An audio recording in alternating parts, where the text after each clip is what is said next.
Message आएगा। Started ना? Yes. Message दिखाया ना? ओके चलो। Good evening to all of you again ना। चलो सर, सीधा हो जा। बोर हो गया बैठे बैठे। पहले सर आप बोर कर देते हो, आपका सेटअप करते करते आप बोर कर देते हो। अरे मैं भी इस सेटअप से छुटकारा पाना चाह रहा था ना, लेकिन हुआ नहीं। इस सुमित, सुनीत नाम से ज्वाइन कर दिया। चलो ठीक है। सुनीत कौन है? सुमित है ना? अरे सर नाम गलत हो गया सर, बदल हाँ गया हो अपना क्या? अपना नाम भी गलत कर रहे हो। हाँ नहीं ठीक है चल छोड़ दो। अपना नाम भी गलत लिख रहे हो, मेरे ये दिन भी आ गया। मैं समझ गया कि ये तेरा ही काम होगा। ठीक है चलो। सर रिकॉर्डिंग तो स्टार्टेड है, गुड इवनिंग भी हो गया। चलो हम लोग आज क्या स्टार्ट करेंगे सर? Company law basics. ठीक है। लॉ को समझने के लिए, यार देखो इसको क्या हो गया।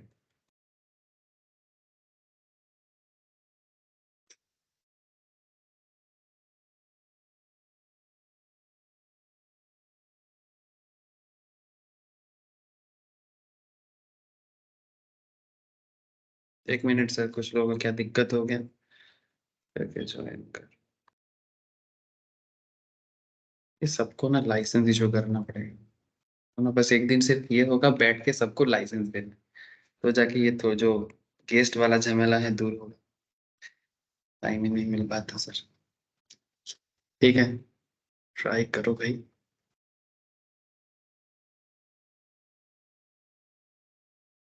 सर कंपनी लॉ में ना आज हम लोग पढ़ेंगे basics level company law. Normally चाहे आप सीए कर रहे हो, सीएस कर रहे हो, सीएमए कर रहे हो, कंपनी लॉ को सबको समझना है। ठीक है। और बेसिक्स तो सबको समझना है। जैसे फाउंडेशन लेवल में तो बेसिक से बहुत सवाल करते हैं। इवन सीए में, इंटरमीडिएट लेवल में, सीएस एग्जीक्यूटिव से भी काफी बेसिक लेवल क्वेश्चंस होता है। सबसे बड़ी बात, मतलब एग्जाम में क्वेश्चन पूछते हैं सीए इंटर लेवल में या सीए में इंटर लेवल में, बेसिक्स भी पूछते हैं, एडवांस भी पूछते हैं। सीए इंटरमीडिएट या सीएस एग्जीक्यूटिव में क्या करते हैं, बेसिक्स को बेस करके क्वेश्चन तो होता ही है, तो जिसका बेस वीक रहेगा वो कंपनी लॉ में टिक नहीं पाएगा। ऐसे कोई भी सब्जेक्ट हो, बेस जिसका वीक रहेगा वो हर सब्जेक्ट में ही मुश्किल में पड़ जाएगा। कोई बात नहीं, क्योंकि आज कंपनी लॉ का इंट्रोडक्शन लेवल है, तो मैं आप लोगों को कंपनी लॉ का इंट्रो पढ़ाऊंगा। तो आज इंट्रो में बेसिकली मैं ये बताऊंगा आप लोगों को कि कंपनी लॉ को समझने के लिए आपको वैराइटीज काइंड ऑफ डेफिनेशन जानना होता है। क्या जानना होता है सर? डेफिनेशन। माने इसको ना हम लोग ऐसे भी बोलते हैं टेक्निकल वर्ड्स। क्या बोलेंगे? Technical words. टेक्निकल वर्ड्स को दूसरे लैंग्वेज में बोलते हैं जार्गन। क्या बोलते हैं? जार्गन। जार्गन मतलब होता है, हर फील्ड का अपना एक लैंग्वेज होता है। हर फील्ड का, जैसे जो लोग मेडिकल का काम करते हैं वो मेडिकल टर्म्स बोलते हैं, तो हम लोग जैसे कि नॉन मेडिकल लोग हैं, तो हम लोग उनका बात समझ में नहीं आता है, लेकिन उनके अंदर जब बात होता है वो लोग समझ लेते हैं। जैसे हम लोग क्या है, सीएसईएमए फील्ड के लोग हैं, फाइनेंस फील्ड के लोग हैं, कॉमर्स फील्ड के लोग हैं। तो यहाँ पर जब कॉमर्स या फाइनेंस रिलेटेड बात होता है या स्टॉक मार्केट रिलेटेड बात होता है, हम लोग उसको कितना इजीली समझ लेते हैं। क्यों? क्योंकि हम लोग इस फील्ड में चर्चा करते हैं। तो हर फील्ड का एक अपना जार्गन या टेक्निकल वर्ड्स होते हैं। तो ये जो कंपनी लॉ है ये भी अपने आप के एक क्या है, एक पर्टिकुलर सेगमेंट है। तो सबसे पहले तो ये समझना पड़ेगा सर कि क्या हो,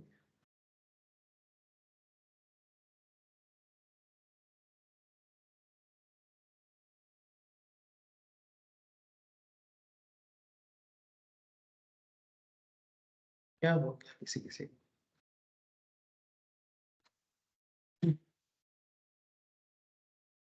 आज इससे पहले वाला क्लास में भी दिक्कत हुआ ना, मैम के वाला क्लास में जो लोग कर रहा था, मैम भी बता रहा था कि काफी इश्यूज हो रहा था।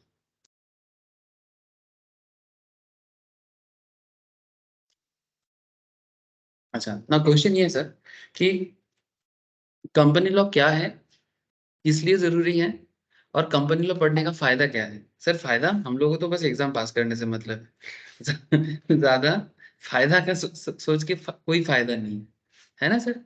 ऐसा ही ना? हाँ कर रहा है सब, गाड़ हिला रहा है। मैंने क्या बोलूं। चलो ठीक है, पॉइंट पे आ जाते हैं। ज्यादा इधर उधर का बात करेंगे आप लोग, मजा भी लोगे, गुस्सा भी हो जाओगे कुछ देर बाद। इसलिए डायरेक्ट पॉइंट पे बात करते हैं। आप लोगों को एक वेबसाइट में लेके चलते हैं स्टार्टिंग में ही। वेबसाइट का नाम है ministry of corporate affairs, mca.government.in। Modi ji का छवि देख के कोई गुस्सा हो सकते हो, किसी को प्यार आ सकता है, सबका अपना अपना है, लेकिन है देश का प्रधानमंत्री, तो गुस्सा कम करो और बात को समझा करो। मोदी जी से कोई मतलब नहीं है, मतलब है मिनिस्ट्री ऑफ कॉर्पोरेट अफेयर्स। तो ministry of corporate sir affairs के स्क्रीन साथ, शेयर। ओह अच्छा, स्क्रीन शेयर नहीं है, सॉरी सर। देखो, तो मिनिस्ट्री ऑफ कॉर्पोरेट अफेयर्स से कॉर्पोरेट लॉ का क्या लेना देना, एक बहुत बड़ा क्वेश्चन है कि sir ministry of corporate affairs के साथ कॉर्पोरेट लॉ का क्या लेना देना। कंपनीज लॉ को हम लोग और एक नाम से भी जानते हैं सर, क्या नाम से जानते हैं? कंपनी लॉ को कॉर्पोरेट लॉ के नाम से भी जानते हैं, एक ही बात है। ये जो एक्ट है, ये 2013 वाला एक्ट है, हम लोग जो अभी पढ़ेंगे ना, ये 2013 वाला एक्ट है। तो 2013 कंपनीज एक्ट, इसी को कॉर्पोरेट लॉ भी कहते हैं, ठीक है। तो पॉइंट क्या है सर? सर पॉइंट ये है कि सर इस लॉ को क्यों ये चार्टर्ड अकाउंटेंट वाले, कंपनी सेक्रेटरी वाले, या कॉस्ट अकाउंटेंट वाले, या फिर कोई भी लॉ प्रोफेशनल्स जो लोग एलएलबी भी करते हैं, कंपनी या कॉर्पोरेट लॉ में क्यों इनको इतना ज्यादा मेहनत या पढ़ाई करना पड़ता है? सर उसका जवाब भी आपको मिल जाएगा। इसका जवाब है कि कंपनीज एक्ट 2013 हमें ये सिखाते हैं कंपनी को चलाना कैसे होता है। अच्छा, अब एक चीज बताओ कि कंपनी चलाना कैसे कैसे होता है या क्यों होता है, इसका जवाब अगर आपको मिल जाता है ना, तो आपको ये पता लग जाएगा कि बिजनेस लेवल डेवलपमेंट कैसे होते हैं। माने जब बिजनेस करते हैं हम लोग, ठीक है, जब हम लोग बिजनेस करते हैं, कंपनी बनाते हैं, तो कंपनी चलाने के लिए एक प्रॉपर रूल भी तो होना चाहिए। जैसे जब देश के अंदर लॉ एंड ऑर्डर ठीक रहेगा, ठीक है, जब देश के अंदर लॉ एंड ऑर्डर ठीक रहेगा, तो देश सही रहता है। जैसे देश चलाने के लिए क्या चाहिए होता है? संविधान, है ना सर। सिमिलरली कंपनी चलाने के लिए कंपनी का क्या होता है? ये सभी चीजें संविधान के अंदर ही है। संविधान माने कॉन्स्टिट्यूशन। कॉन्स्टिट्यूशन देश चलाने का नियम कानून है, ठीक है। और देश चलाने के अंदर बिजनेस भी एक छोटा सा हिस्सा है, तो बिजनेस के अंदर कंपनी भी एक बहुत बड़ा हिस्सा है। तो कंपनी को क्या बोलते हैं? कॉर्पोरेट बोलते हैं। तो कॉर्पोरेट लॉ को जानोगे तो कंपनी चलाना कैसे होता है जान जाओगे। ये है सिंपल मुद्दा। इसीलिए आप लोगों को प्रोफेशनल लेवल में कंपनी लॉ में इतना जोर दिया जाता है, ठीक है। अब आपको मैं बेसिक चीज बता रहा हूँ, तो प्लीज आप लोग बेसिक में फोकस करें। और मैं आपको एमसीए क्यों दिखा रहा था? क्योंकि हमारे देश में जितना कंपनी है, ठीक है, चाहे वो प्राइवेट कंपनी हो या पब्लिक कंपनी, वो सारा चीज मेंटेन करता है मिनिस्ट्री ऑफ कॉर्पोरेट अफेयर्स। जैसे मैं देखो यहाँ पर, देखो सर मैं आपको जेन्युइन चीज बता रहा हूँ। आप लोग कोई भी किताब फॉलो करो, उससे कोई फर्क नहीं पड़ता। आप लोगों को मैं ओरिजिनल सोर्स बता रहा हूँ कि ये जो आप पढ़ रहे हो, ये एक्चुअली क्या पढ़ रहे हो, ये चीज आप देखो। बाकी नोट्स तो मैं भी दूंगा, इंस्टीट्यूट का मैट भी है, भर भर के रिसोर्सेज है पढ़ने के लिए। लेकिन सवाल ये है सर, ये जो आप पढ़ रहे हो, ये कहाँ से पढ़ रहे हो और क्यों पढ़ रहे हो? इसका मेन सोर्स क्या है? इसका मेन सोर्स है मिनिस्ट्री ऑफ कॉर्पोरेट अफेयर्स।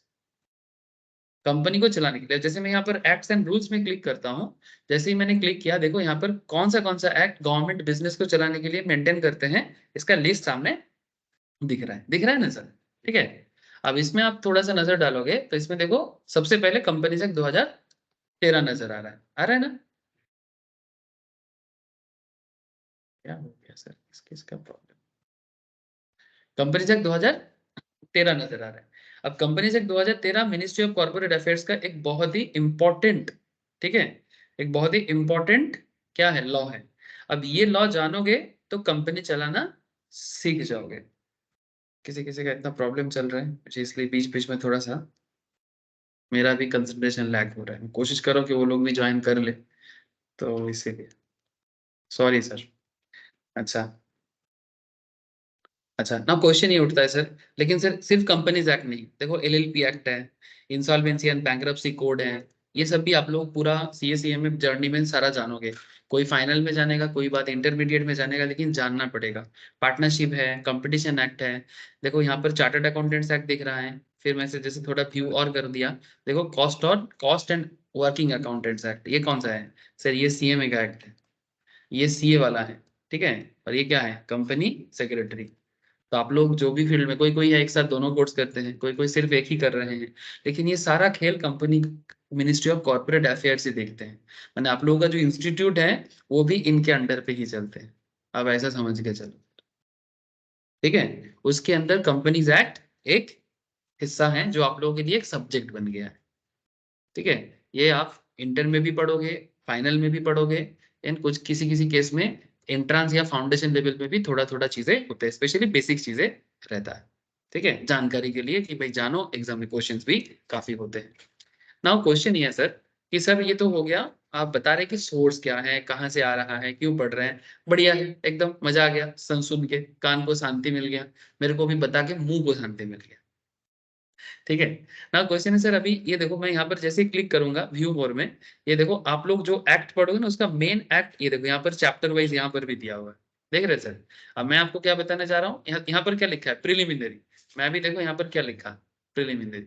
मैंने बेसिकली जो लॉ है मैं आपको वही बता रहा हूँ डायरेक्टली, बट ये नोट्स बना के इंस्टीट्यूट भी इसी तरह से आपकी किताब में भी नोट्स बना के दिखा के रखा है, लेकिन सारा चीज इसी के अंदर है। हाँ, अब किसी किसी के एग्जाम में क्या होता है, सेक्शन मेंशन कर देता है कि इतना तक ही हम लोग एग्जाम में पूछेंगे, वो मैं अलग अलग कोर्स के हिसाब से बता दूंगा। जैसे मानो सीए का कितना है वो मैं सीए का बता दूंगा, सीएस का कितना है उनको बता दूंगा, जो एक्स्ट्रा सेक्शंस होगा जिनका जरूरी है उनको पढ़ाऊंगा, जिनका जरूरी नहीं है उनको बोलूंगा कि आप स्किप कर सकते हो। हाँ, नॉलेज एनहांस के लिए सबको वेलकम है, बट एग्जाम के लिए जितना जरूरी है मैं सबको बता दूंगा भाई आपके सिलेबस में कितना है, आपके सिलेबस में कितना है, लेकिन है तो कंपनी लॉ रे बाबा। ठीक है, तो यही चीज आपको समझना है। ठीक है, बाकी ये सारा जैसे ये मेन लॉ है, आपको जो अभी ओपन करके रखा है ये मेन लॉ है, आप चाहो तो यहाँ से भी डाउनलोड करके पढ़ सकते हो, इसी से लेके इंस्टीट्यूट भी अपने किताब में दिया है और आप लोगों को पढ़ा रहा है। ठीक है, गवर्नमेंट चाहते हैं कि आप पढ़ो जानो और कंपनीज को डेवलप करो। आई होप बात समझ में आया। ठीक है, चलो अब ज्यादा इधर उधर का बात और नहीं, ऐसे कोई भी बात इधर उधर का नहीं चल रहा है, सब काम का ही बात चल रहा है। फिर आप बोलोगे जब तक मेन पॉइंट में नहीं आओगे सर इधर उधर का ही बात कर रहे हो।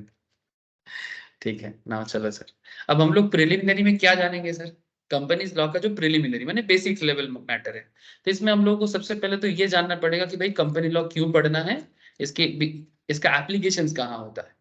ये जो शॉर्ट टाइटल, एक्सटेंड, कॉमेंसमेंट, कंपनीज, देखो कोई भी लॉ पढ़ना है ना, थोड़ा दिल को शांति रख के पढ़ना है। ठीक है, हड़बड़ी से लॉ नहीं पढ़ा जाता, हड़बड़ करोगे लॉ समझ नहीं पाओगे, क्योंकि लॉ एक नियम है, और नियम जब तक समझ में नहीं आता क्या होता है, नहीं अप्लाई कर सकते, है ना। तो एग्जाम में भी अप्लाई करने के लिए आपको नियम को फील करना पड़ेगा। जैसे मानो आपके घर में आपका माँ बाबा आपके लिए कुछ नियम बनाए कि जैसे टाइम पे सुबह उठना है, करते हैं ना माँ बाबा ऐसे नियम, है ना, ये नियम पालन करके चलना चाहिए। जब आप करते नहीं हो माँ बाबा भी थोड़ा गुस्सा होता है ना। जैसे मानो तुमको सुबह 6 बजे उठना चाहिए, तुम 10 बजे 11 बजे उठते हो, तुमको टाइम पे ब्रेकफास्ट करना चाहिए, टाइम पे खाना खाना चाहिए, टाइम पे स्कूल जाना चाहिए, कॉलेज जाना चाहिए, टाइम पे तुमको ट्यूशन क्लासेस भी जाना चाहिए जहां पर तुमने ट्यूशन लिया, तुमको पढ़ने बैठना चाहिए। ये तुम्हारे लिए क्या है, एक डिसिप्लिन है, एक नियम है। ठीक है, अब जब भी ये नियम का पालन तुम नहीं करोगे माँ बाबा गुस्सा करते हैं कि नहीं करते, है ना। सेम कॉन्सेप्ट है कि उसको ना इसीलिए बोलते हैं कि थोड़ा शांति से सोचो। तो यहाँ पर भी ना ये जो लॉ है ये भी देश चलाने के लिए, स्पेशली कंपनी चलाने के लिए नियम।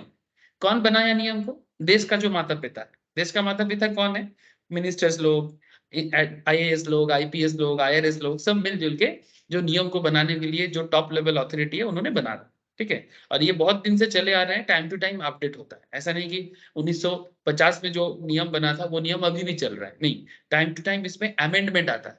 इसलिए हम लोग भी क्लास में बात करते करते बोलते हैं कि इस बार ये अमेंडमेंट आया है, इस बार कंपनी लॉ में ये पॉइंट आया है, पुराना पॉइंट हटा दिया गया है। तो जो भी अपडेट होगा वो आप लोगों को बता दिया जाएगा कि ये अपडेट हुआ है।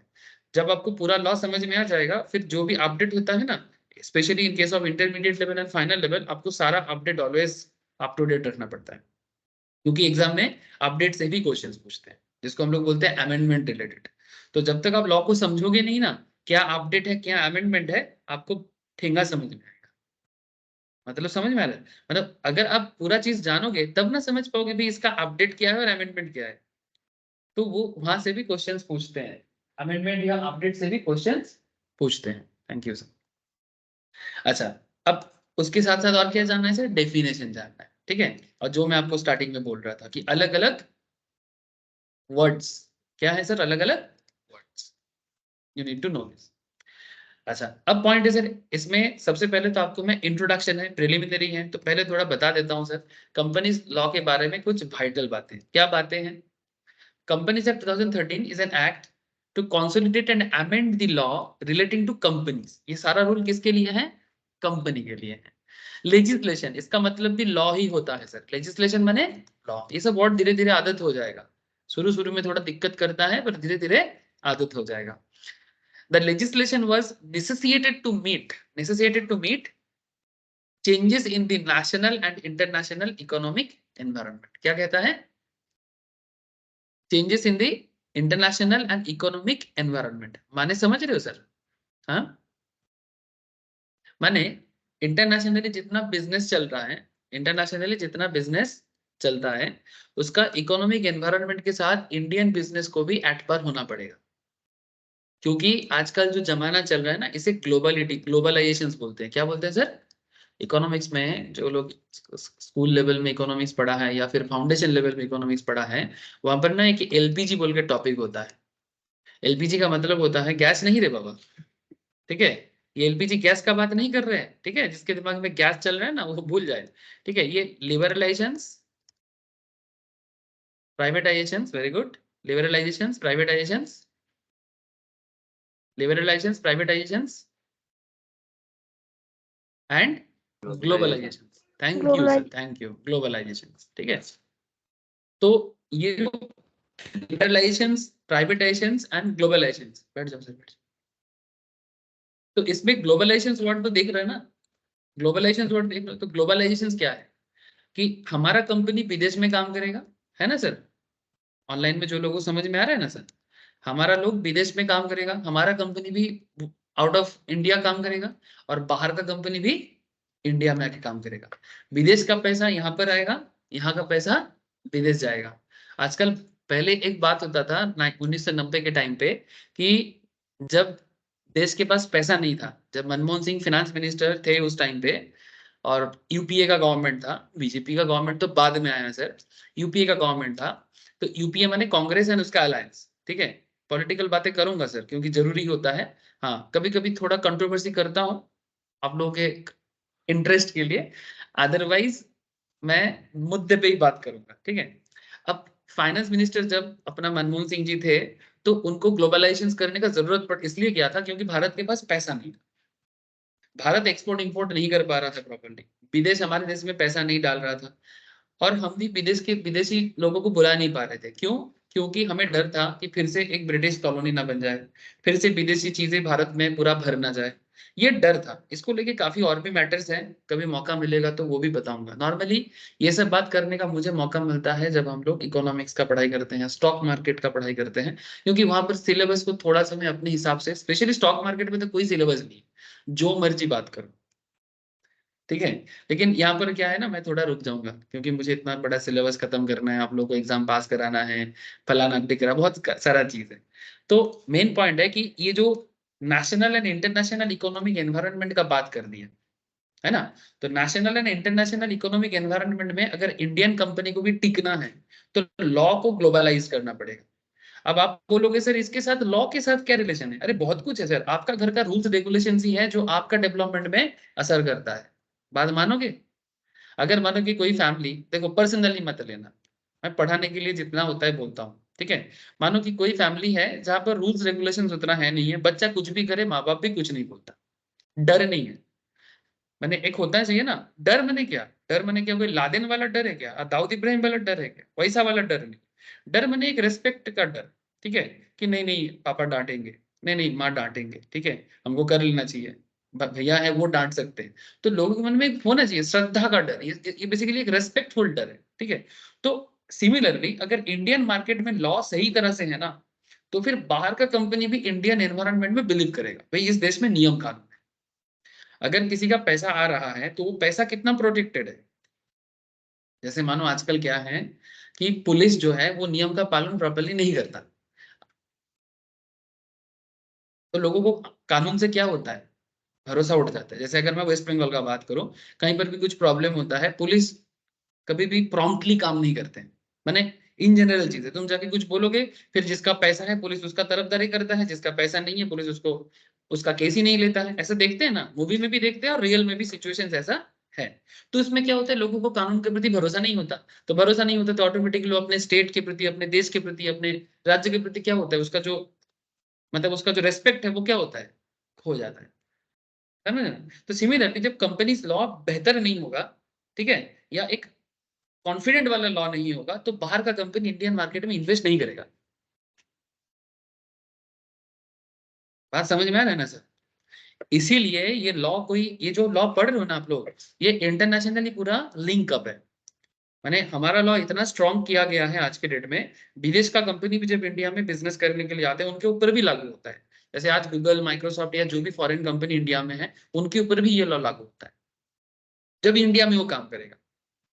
वो अपने देश में उनका लॉ लगता है, लेकिन जब वो इंडिया में काम करेगा, उनको यहाँ पर इंडिया का कोई एसोसिएट या इंडिया का, जैसे देखना गूगल इंडिया प्राइवेट लिमिटेड बोल के कंपनी चलता है, माइक्रोसॉफ्ट का भी माइक्रोसॉफ्ट इंडिया बोल के ऑफिस होता है, ठीक है, तो उसके ऊपर भी लागू हो जाता है। तो अगर नियम सही रहेगा तो वो लोग भी आएगा। बात समझ में आ रहा है सर। इसीलिए आप लोग लॉ को प्यार करना सीख जाना सर, क्योंकि आपको ये चीज समझना है कि अल्टीमेटली देश का पैसा इसी पे डिपेंड करता है। आप लोग इतना मेहनत करोगे, सीएस बनोगे, सीएमए बनोगे, कल जाके कंपनी नहीं आएगा तो फिर जॉब कहाँ करोगे। इंडिया के पास क्या है ना, करेंटली उतना कैपिटल नहीं है, इसको फॉरेन मनी में डिपेंड करना पड़ता है। और फॉरेन भी इंडियन मार्केट को पागल की तरह चाहते हैं। क्यों चाहते हैं? क्योंकि इंडिया में ग्रोथ बहुत हाई है। अमेरिका में लोग बैंक में पैसा नहीं रखना चाहता, इंडियन मार्केट में पैसा लगाना चाहता है।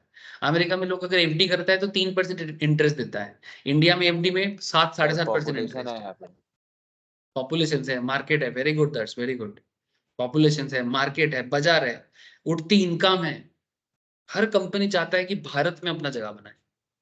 जैसे हमारे यहाँ के लोग सोचते नहीं, अमेरिका में एक जॉब मिल जाए, कनाडा में एक नौकरी मिल जाए, वैसे वहां का कंपनी चाहते हैं कि हमें भारत में एक कंपनी बनाने का जगह मिल जाए। उल्टा सोच है सर। हम लोग सोचते हैं कितना जल्दी इस जंगल से छुटकारा पाके इंग्लैंड, कनाडा, ऑस्ट्रेलिया में जाके एक शांति का लैविश लाइफ जिए। वहां का कंपनी सोचते हैं कि उनको तो लैविश लाइफ का प्रॉब्लम नहीं है, तो प्रॉब्लम है उनका ग्रोथ का। वहां को उनके मार्केट में जगह नहीं है, कुछ नहीं है, ऐसा मार्केट ही नहीं है उनका। मार्केट है तो इधर है। और इंडिया जितना डेवलप कर रहे हैं अपना रूल्स रेगुलेशंस को, उतना फॉरेन कंपनीज को मजा आ रहा है। वो भी सोच रहे हैं हाँ भाई रूल्स रेगुलेशन सही है, हम जाएंगे इस मार्केट में पैसा लगाएंगे। समझ में आ रहा है ना सर। अभी तो कुछ हुआ ही नहीं, मैं तो बस कहानी में ही हूँ। ठीक है, क्या समझाया। सर हमारा भी तो बेनिफिट होगा अगर ग्रोथ होगा, हाँ कंपनी सर, आएगा। इसीलिए तो आ रहा है सर। ये इसका ये कहानी चालू हुआ था 92 से। ये कहानी चालू हुआ था 92 से। 92 में जब मनमोहन सिंह देश का फाइनेंस मिनिस्टर थे, ठीक है, 92 में जब फाइनेंस मिनिस्टर थे, तो ये उनके लिए ना एक मतलब बाध्य सिचुएशन था, करना पड़ेगा, देश का रूल्स रेगुलेशंस को ओपन करना पड़ेगा। अगर ना करते तो कोई कोई बोलते हैं कि बहुत बड़ा डिसीजन, बहुत बड़ा मान लेते हैं, चलो बहुत बड़ा है। जैसे अभी मोदी जी से 370 हटाया, ये समय का मांग था, करना ही था। ना करते तो फिर क्या करते। ड्यूटी है उनका, पहले वाला जो लोग है क्यों नहीं किया, ये ड्यूटी है। तो मनमोहन सिंह भी उस टाइम पे एज ए फाइनेंस मिनिस्टर जो किए थे, उनका ड्यूटी था, करना ही था। अब वो अलग बात है, प्यार मोहब्बत है तो हम लोग क्रेडिट दे देंगे, उसमें क्या है। जैसे ममता दीदी बोलते हैं कि मैंने ये किया वो किया, अरे क्या किया, तुम्हारा ड्यूटी है करना। उस पद के लिए तुमको चुने, तुमको करना है। क्या सुना रहे हो कि मैंने ये किया, चाहे कोई भी बोले। ये ना आम आदमी को सोचना चाहिए, ये लोगों को ना इतना भी क्रेडिट नहीं देना चाहिए। ठीक है तुम अच्छा काम कर रहे हो, वोट में दिखा देंगे, रेस्पेक्ट देंगे, लेकिन उनके बातों में नहीं आना है। उनका ड्यूटी है। जैसे तुम पढ़ने आओ, मेरा काम है ना पढ़ाना तुमको, तो क्या मैं कोई एहसान कर दिया। तुम स्टूडेंट हो, पढ़ना तुम्हारा काम है, कुछ एहसान कर रहे हो क्या। बात को अलग मत लेना। तुम पढ़ रहे हो, सुन रहे हो, कुछ एहसान कर रहे हो। नहीं, मैं पढ़ा रहा हूँ, चिल्ला रहा हूँ, कुछ एहसान कर रहा हूँ। ड्यूटी है, सब अपना अपना ड्यूटी निभाना है, बस इतनी सी है। आगे बढ़ते हैं सर। मैं किसी को पर्सनली कुछ नहीं कहता, ठीक है, आप लोग समझने के लिए बोलता हूँ, ठीक है। आप लोग कुछ ऐसे दिल पे मत ले लेना, ठीक है। अच्छा, companies act 2013 received the assent of the honorable president of India on 29th August 2013। Date याद रखना पड़ता है, ठीक है। लॉ के स्टूडेंट हो, प्रोफेशनल स्टूडेंट्स हो, जानना पड़ेगा।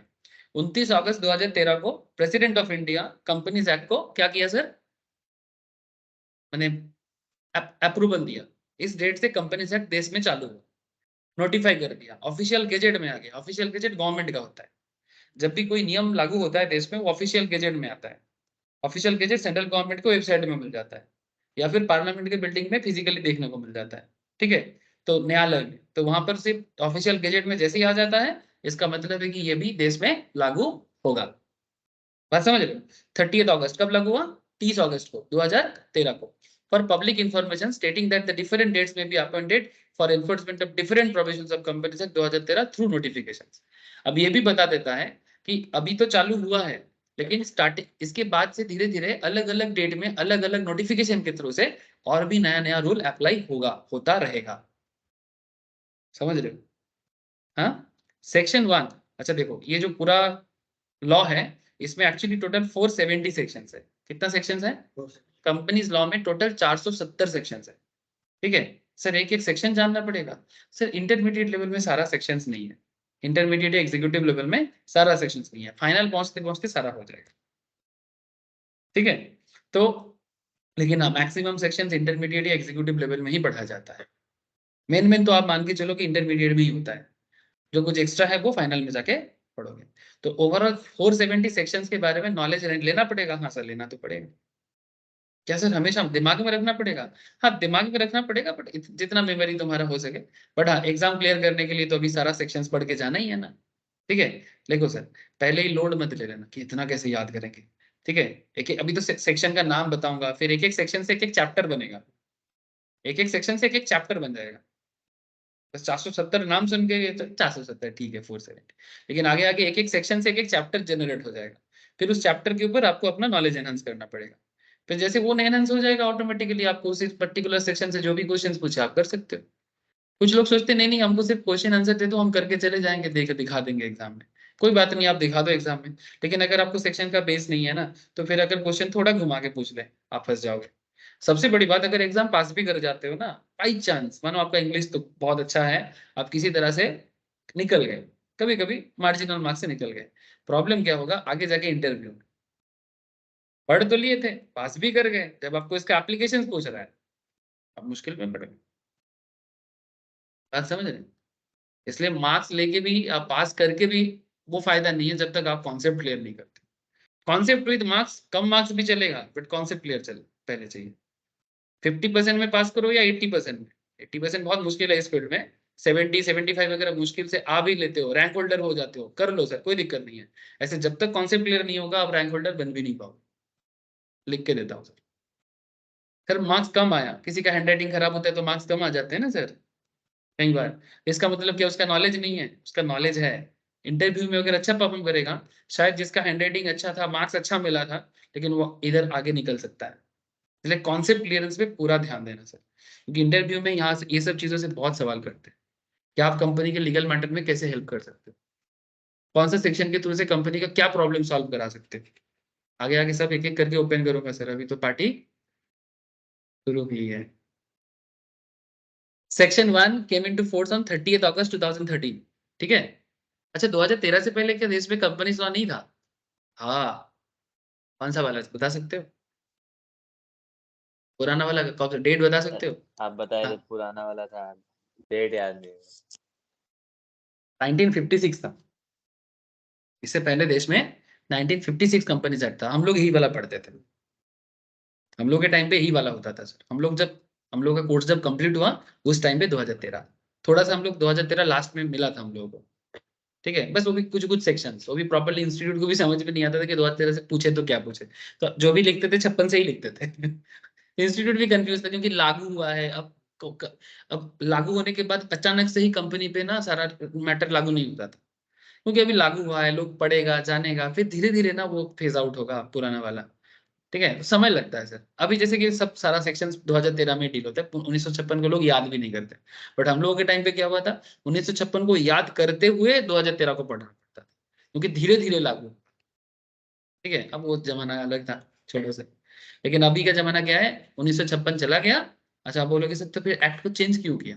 एक्चुअली 1956 में आदम जमाने का रूल चल रहा था, पुराना रूल। ठीक है, मतलब वो रूल आज के कंपनी लॉ के हिसाब से या फिर आज के देश का जो बिजनेस डेवलपमेंट के हिसाब से एक्ट पर नहीं था, तो इसलिए रूल को चेंज करना। और इतना ज्यादा चेंजेस एक साथ आ गया था कि एक एक रूल इतना बड़ा हो जा रहा था, तो फिर देश ने सोचा कि नहीं, एक काम करते हैं, पार्लियामेंट में एक बिल पास कराते हैं, एक न्यू कंपनीज एक्ट ही ला देते हैं। क्योंकि इतना सारा चेंजेस, ऐसे चेंजेस होता है हर 2 साल छोड़ छोड़ के चेंजेस होता है। तो जब चेंजेस थोड़ा ज्यादा हो जाता है तो गवर्नमेंट क्या करता है, रूल बना के उस चेंज को बता देता है। जैसे मैंने 2013 में एक्ट आया, जैसे आगे आगे पढ़ते जाएंगे ना आप देखेंगे बहुत केस में 2013 एक्ट के अंदर ही 2014 रूल बोल के लिखता है, माने एक्ट 2013 ही है पर रूल 2014 है, ये आगे आगे मिलेगा। ठीक है, तो जब आप तो आपके मन में सवाल होगा सर 2013 एक्ट था पर 2014 रूल क्यों बोल रहे हैं? तो एक्चुअली और कुछ नहीं है कि जैसे मानो 2-3 साल में कुछ बदलाव आया तो गवर्नमेंट सोचा कि इस बदलाव को एक्ट के अंदर डालना चाहिए, लेकिन एक्ट में फिर से चेंज करने के लिए पार्लियामेंट में फिर से बिल पास करा के एक्ट के अंदर डालो, टाइम टेकिंग मैटर है, कोई बोलेगा हाँ कोई बोलेगा ना, बहुत मुश्किल होता है। तो इसलिए गवर्नमेंट क्या करता है, अगर छोटा छोटा चीजें हैं तो गवर्नमेंट उसको रूल बोल के इंक्लूड कर देते हैं। उसके लिए बहुत ज्यादा मैंने बिल पास करो, ये करो वो करो, इतना झमेला नहीं है। बस जो टीम है, जो जो लोग ये लॉ को बिल्डअप करते हैं, उनके अंदर जो हेड होते हैं वो अप्रूवल दे देता है, एक मीटिंग करते हैं और उसको थप्पा लगा देते हैं, फिर उस रूल को एप्लीकेबल कर देते हैं। इस तरह से काम करना आसान हो जाता है। नहीं तो अगर हर बात में अगर 4 टेबल घूम के लॉ पास होगा तो फिर पास ही नहीं होगा। फिर भी अभी जैसे देखो, दो अभी क्या है ना, फिर भी कंपनीज एक्ट जरूरी था, ये कांग्रेस के जमाने में ही पास हुआ था। इसके बाद जैसे जीएसटी, जीएसटी तो 2006 से चल रहा था जीएसटी रूल लाने का, कांग्रेस ने पास ही नहीं करा पाया जीएसटी। वो तो अल्टीमेटली बीजेपी आने के बाद पास हुआ। ना 2014 में बीजेपी आता ना जीएसटी आता। कोशिश किया था अटल बिहारी वाजपेयी के टाइम पे, फिर कांग्रेस में पी चिदम्बरम फाइनेंस मिनिस्टर थे, उसने जब ट्राई किया नहीं कर पाए, क्योंकि बीजेपी भी उस टाइम पे पूर्ण बहुमत में नहीं था, फुल मेजोरिटी में नहीं था। माने मेजोरिटी होने से क्या है कि आप कोई भी नियम कानून दे सकते हो, माने चलो भाई मेरा मेजोरिटी है मैं पास करा दूंगा। लेकिन अगर बाद बाद में कम्युनिस्ट को पूछो, कांग्रेस को पूछो, समाजवादी को पूछो, आप पार्टी का नाम जानते हो ना थोड़ा बहुत, ठीक है तो ये सबको पूछते पूछते सबका मत लेते लेते एक्ट पास होना एक नामुमकिन जैसा हालत हो जाता है, खिचड़ी सरकार जिसको बोलते हैं। जैसे अभी जो इंडिया अलायंस हुआ है, ये जो बीजेपी के अगेंस्ट में जो इंडिया अलायंस हुआ है मोदी जी को हराने के लिए, अब ये इंडिया अलायंस अगर बन भी जाता है, मेरा मेरा मतलब हार्ट अटैक हो जाएगा अगर बन जाता है। तो सर क्यों, प्रॉब्लम मेरे को क्या है, मेरे को इंडिया अलायंस से प्रॉब्लम नहीं है, प्रॉब्लम यह है कि अगर वो बनेगा फिर वो कौन प्राइम मिनिस्टर बनेगा उसको लेकर उन्हीं के अंदर कंफ्यूजन है। ठीक है, सेकेंडली इतना सारा पार्टी, सबका आइडियोलॉजी अलग, तो जब कोई पर्टिकुलर मैटर पास करेगा लोकसभा में या पार्लियामेंट में, ये लोग खुद ही कंफ्यूज हो जाएगा, एक बंदा बोलेगा हाँ एक बंदा बोलेगा ना, मैंने देश पूरा कंफ्यूज में हो जाएगा। और अल्टीमेटली वो रूल अपने लिए थोड़ी पास करेगा, हमारे लिए तो करेगा। तो इतना कंफ्यूज गवर्नमेंट ना ही आए तो अच्छा है। अब पता नहीं है क्योंकि स्टेट का मैटर है, अलग अलग स्टेट में वोट होगा, अब जो होगा वो तो सामने पता लगेगा। अब मन क्या बोल रहे हैं आप सबको पता है कि अंदर में सबका क्या चल रहा है, ठीक है, वो एक गुनगुनाहट सबके अंदर है, ठीक है, तो वो अलग बात है। लेकिन पॉइंट ये सर, ये खिचड़ी सरकार तो नहीं चाहिए। हाँ मोदी जी के खिलाफ में कोई ओपोनेंट बने एक प्रॉपर, हम लोग 5-5 साल छोड़ छोड़ के बीजेपी को हटाएंगे, दूसरा पार्टी को लाएंगे, फिर 5 साल बाद फिर से बीजेपी को लाएंगे, लेकिन एक एक प्रॉपर ऑपोजिशन हो जाए, देश के लिए अच्छा है।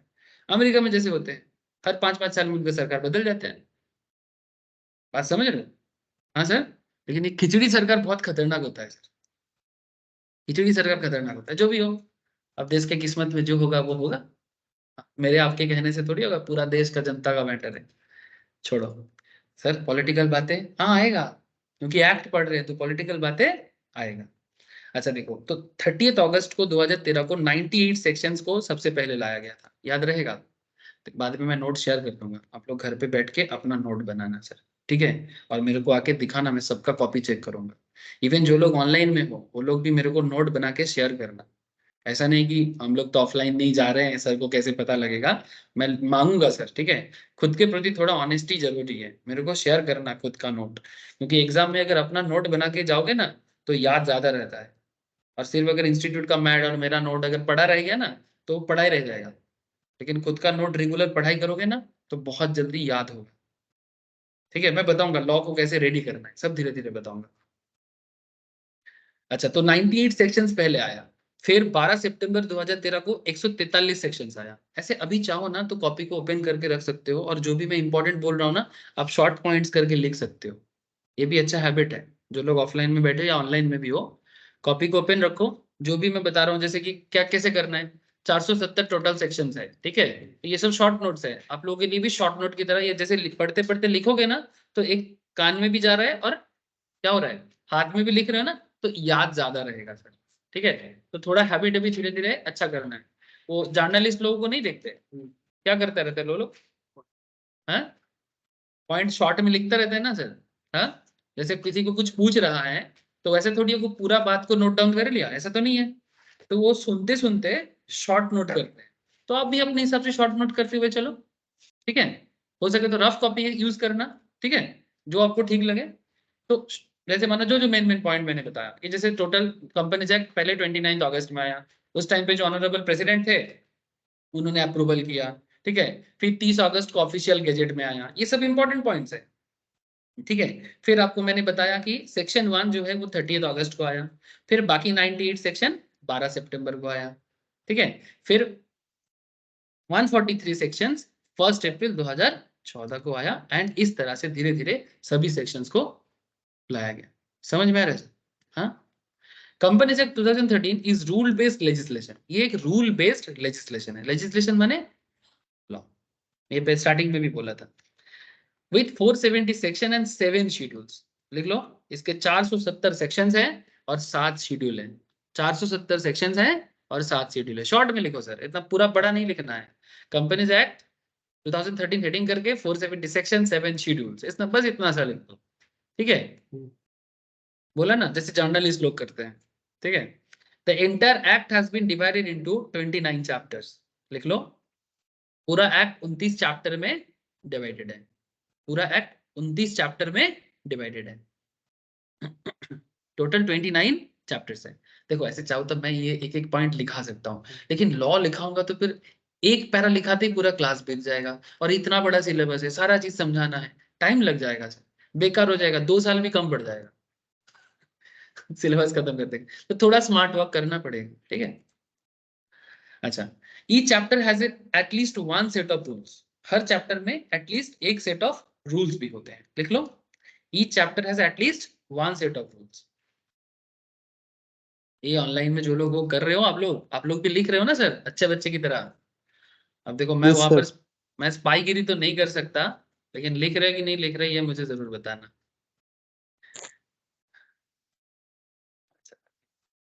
अच्छा अच्छा, the entire act has been divided into 29 chapters. Each chapter has one set of rules. Companies Act 2013 aims to improve corporate governance. The big point, एकदम बिग पॉइंट है, हेडिंग करो। कॉर्पोरेट लॉ का मेन ऑब्जेक्टिव ही है corporate governance को ready करना। The main objective of corporate law is corporate to maintain the corporate governance. The main objective of companies act 2013 और corporate law is corporate governance, to improve the corporate governance. आपके मन में सवाल चल रहा है, सर कॉर्पोरेट गवर्नेंस है तो क्या है? ठीक है, कॉर्पोरेट गवर्नेंस है तो क्या है? सर मैं बार बार सरकार का, गवर्नमेंट का, पॉलिटिक्स का बात कर रहा था। ये जो पॉलिटिकल पार्टी है, जैसे अभी देश कौन चला रहा है? बीजेपी, है ना। हमारा वेस्ट बंगाल स्टेट कौन चला रहा है? टीएमसी, पार्टी का नाम बोल रहा हूँ, ठीक है, तृणमूल कांग्रेस, ठीक है, ठीक है, कोई बात नहीं तो ऑनरेबल चीफ मिनिस्टर है ममता दीदी, और उधर ऑनरेबल प्राइम मिनिस्टर हैं नरेंद्र मोदी जी। ना क्वेश्चन ये है सर कि इनका काम क्या है? इनका काम है, जैसे मोदी जी का काम है कि देश का गवर्नेंस को मेंटेन करना। गवर्नेंस मेंटेन करना माने देश में देश में डेवलपमेंट बना रहे, देश में शांति का वातावरण बना रहे, है ना। देश में यूथ को नौकरी मिले, माने बेसिकली जो करने से शांति मिलेगा वो करना चाहिए। अब अच्छा, कई कई बार क्या होता है, एडजस्ट करके भी शांति आता है। There is a difference. Adjustment करके शांति समझते हो? किसी को गलती को, कोई गलती कर रहा है, जैसे मानो तुम गलती पे गलती करे जा रहे हो और माँ बाप तुमको कुछ नहीं बोल रहे, घर पे शांति तो है, पर वो शांति का क्या मतलब है? आगे जाके वो बम आज नहीं तो कल तो फटेगा। इसलिए जब प्रॉब्लम हो जाए, थोड़ा बहुत जो चीज झगड़ा झटी चलता है ना इंटरनल देश के अंदर, वो चलेगा सर। उसको हम लोग कभी नेगेटिव इम्पैक्ट से नहीं देख सकते। मैंने देखो कोई भी बड़ा काम करने के टाइम पे कुछ ना कुछ प्रॉब्लम तो क्या होता है सर, बना रहता है। कुछ ना कुछ प्रॉब्लम बना रहता है। जैसे वो घर में 4 लोग रहने से झगड़ा झाटी तो होता है, वो बनेगा सर, छोटा मोटा ठीक है। लेकिन इसका मतलब सब हर चीज को सह लो, हर बात को चुपचाप सुन लो, शांति बना के रखना, ये शांति का बात नहीं कर रहे हैं। परमानेंट शांति, जिससे परमानेंट शांति हो, ठीक है। अच्छा बच्चा आप लोग बनोगे तो घर पे कोई प्रॉब्लम नहीं रहेगा। अब अच्छा बच्चा कैसे बनना है आपको पता है, सबको पता है अच्छा बच्चा क्या होता है। पता है कि नहीं है? लेकिन तकलीफ ये होता है कि हमारे अंदर का एक बदमाशी है जो हमें अच्छा बच्चा बनने नहीं देता। हर इंसान को पता है गलती क्या है। गंदा से गंदा इंसान को जाके पूछो भाई तुमको पता है तुम गलत करते हो, वो बोलेगा ना, लेकिन उसको अंदर से सब पता है कि वो गलती कर रहा है। जैसे अब मुझे पूछो सर आप गलती करते हो, मैं बोलूंगा ना, लेकिन मुझे पता है मैं गलती करता हूँ। आपको भी पता है ना? हाँ या ना? एकदम सर। चलो, समझ रहे हो सर, इतना ऑनेस्ट आप लोग कन्फेशन कर रहे हो, बहुत बढ़िया। सेल्फ रियलाइजेशन तो होता ही है। हाँ वेरी गुड सर, होगा, सबका होता है, ठीक है। इसलिए बोला शांति का मतलब ये नहीं कि एडजस्ट करना, दोनों डिफरेंट होता है, ठीक है। कोई बोलेगा हाँ इसलिए, जैसे मानो कि भी राम मंदिर बन रहा है, ठीक है। अब कोई पॉलिटिकल लीडर उस राम मंदिर के अगेंस्ट में एक पर्टिकुलर कम्युनिटी को भड़का रहा है, ठीक है। फिर देश में एक दंगा हंगामा हो जाएगा, फिर बोलेगा देखो मोदी जी देश को संभाल नहीं पा रहे। सिंपल। अच्छा उल्टा भी हो सकता है, जबरदस्ती प्रॉब्लम क्रिएट करने के लिए देश के अंदर बीजेपी क्या कर सकता है, बंगाल के अंदर प्रॉब्लम क्रिएट कर सकता है और बोलेगा देखो ममता दीदी स्टेट को मेंटेन नहीं कर पा रहे। जैसे मणिपुर में जो प्रॉब्लम तो था, वो बैठ के भी सोल्यूशन हो सकता था, लेकिन जिस तरह का तमाशा देश के सामने खड़ा कर दिया गया, वो और कुछ नहीं, वो देश का जो मैंने प्राइम मिनिस्टर है या जो पार्टी है उनका नेगेटिव इमेज को दुनिया के सामने दिखाना कि भाई देखो ये नाकाम है देश चलाने के। और पब्लिक क्या है, उस पॉलिटिकल प्रोपागेंडा में फंस जाते हैं। प्रॉब्लम ऐसे नहीं, ये नहीं बोल रहा हूँ कि मणिपुर में प्रॉब्लम नहीं था, बहुत बड़ा प्रॉब्लम है। जिस मुद्दे को लेकर मणिपुर में इशू बना था वो इशू बहुत बड़ा इशू है, लेकिन इस इशू को टेबल में बैठ के लीडर्स लोग सॉल्व कर सकता है। इसके लिए जिस तरह का सिचुएशंस बनाया, एकदम खतरनाक सिचुएशन दिखाया गया, इवन इसमें भी आया सर, तो वो अच्छा बात नहीं है सर। ये तो देश का शांति को भंग करना है। लेकिन ये सब थोड़ा बहुत इशू बड़ा देश में चलता रहता है, ऐसे बोलते हैं ना बड़े बड़े देशों में, छोटे नहीं, बड़े बड़े देशों में छोटी छोटी बात होती रहती है। ओके। अच्छा अब एक बात है सर, कॉर्पोरेट तो फिर गवर्नेंस क्या है, यही मैं समझाने का कोशिश कर रहा था। कंपनी अगर सही तरह से चल रहा है तो फिर उसको क्या बोलेंगे, गुड गवर्नेंस। माने basically corruption free company. Simple language में क्या बोलेंगे, करप्शन फ्री कंपनी। समझ रहे हो, ये जो यहाँ पर बात है ना कॉर्पोरेट गवर्नेंस, तो उसको क्या बोलेंगे, करप्शन फ्री कंपनी। सर होता है क्या?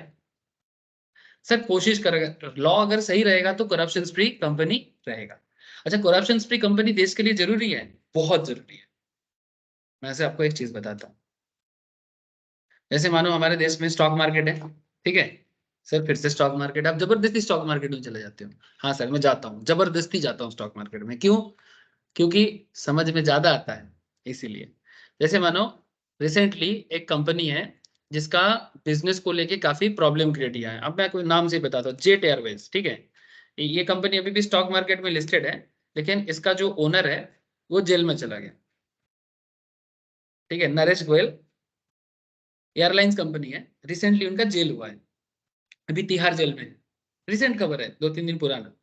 लेकिन इसका बिजनेस बहुत दिनों से काफी प्रॉब्लम में था। ऐसे इंडिया में एयरलाइंस बिजनेस थोड़ा प्रॉब्लम करता ही है क्योंकि काफी महंगा बिजनेस है। लेकिन इन्होंने ना कुछ मनी लॉन्ड्रिंग का प्रॉब्लम किया, मैंने गलत तरीके से पैसा कहीं से लिया, उसका कोई हिसाब नहीं दिखा पाया, मैंने सोर्स ऑफ जो रेजिंग कैपिटल है वो कुछ गड़बड़ है, तो उसको मनी लॉन्ड्रिंग बोलते हैं, जब इलीगल सोर्स ऑफ मनी होता है आपका।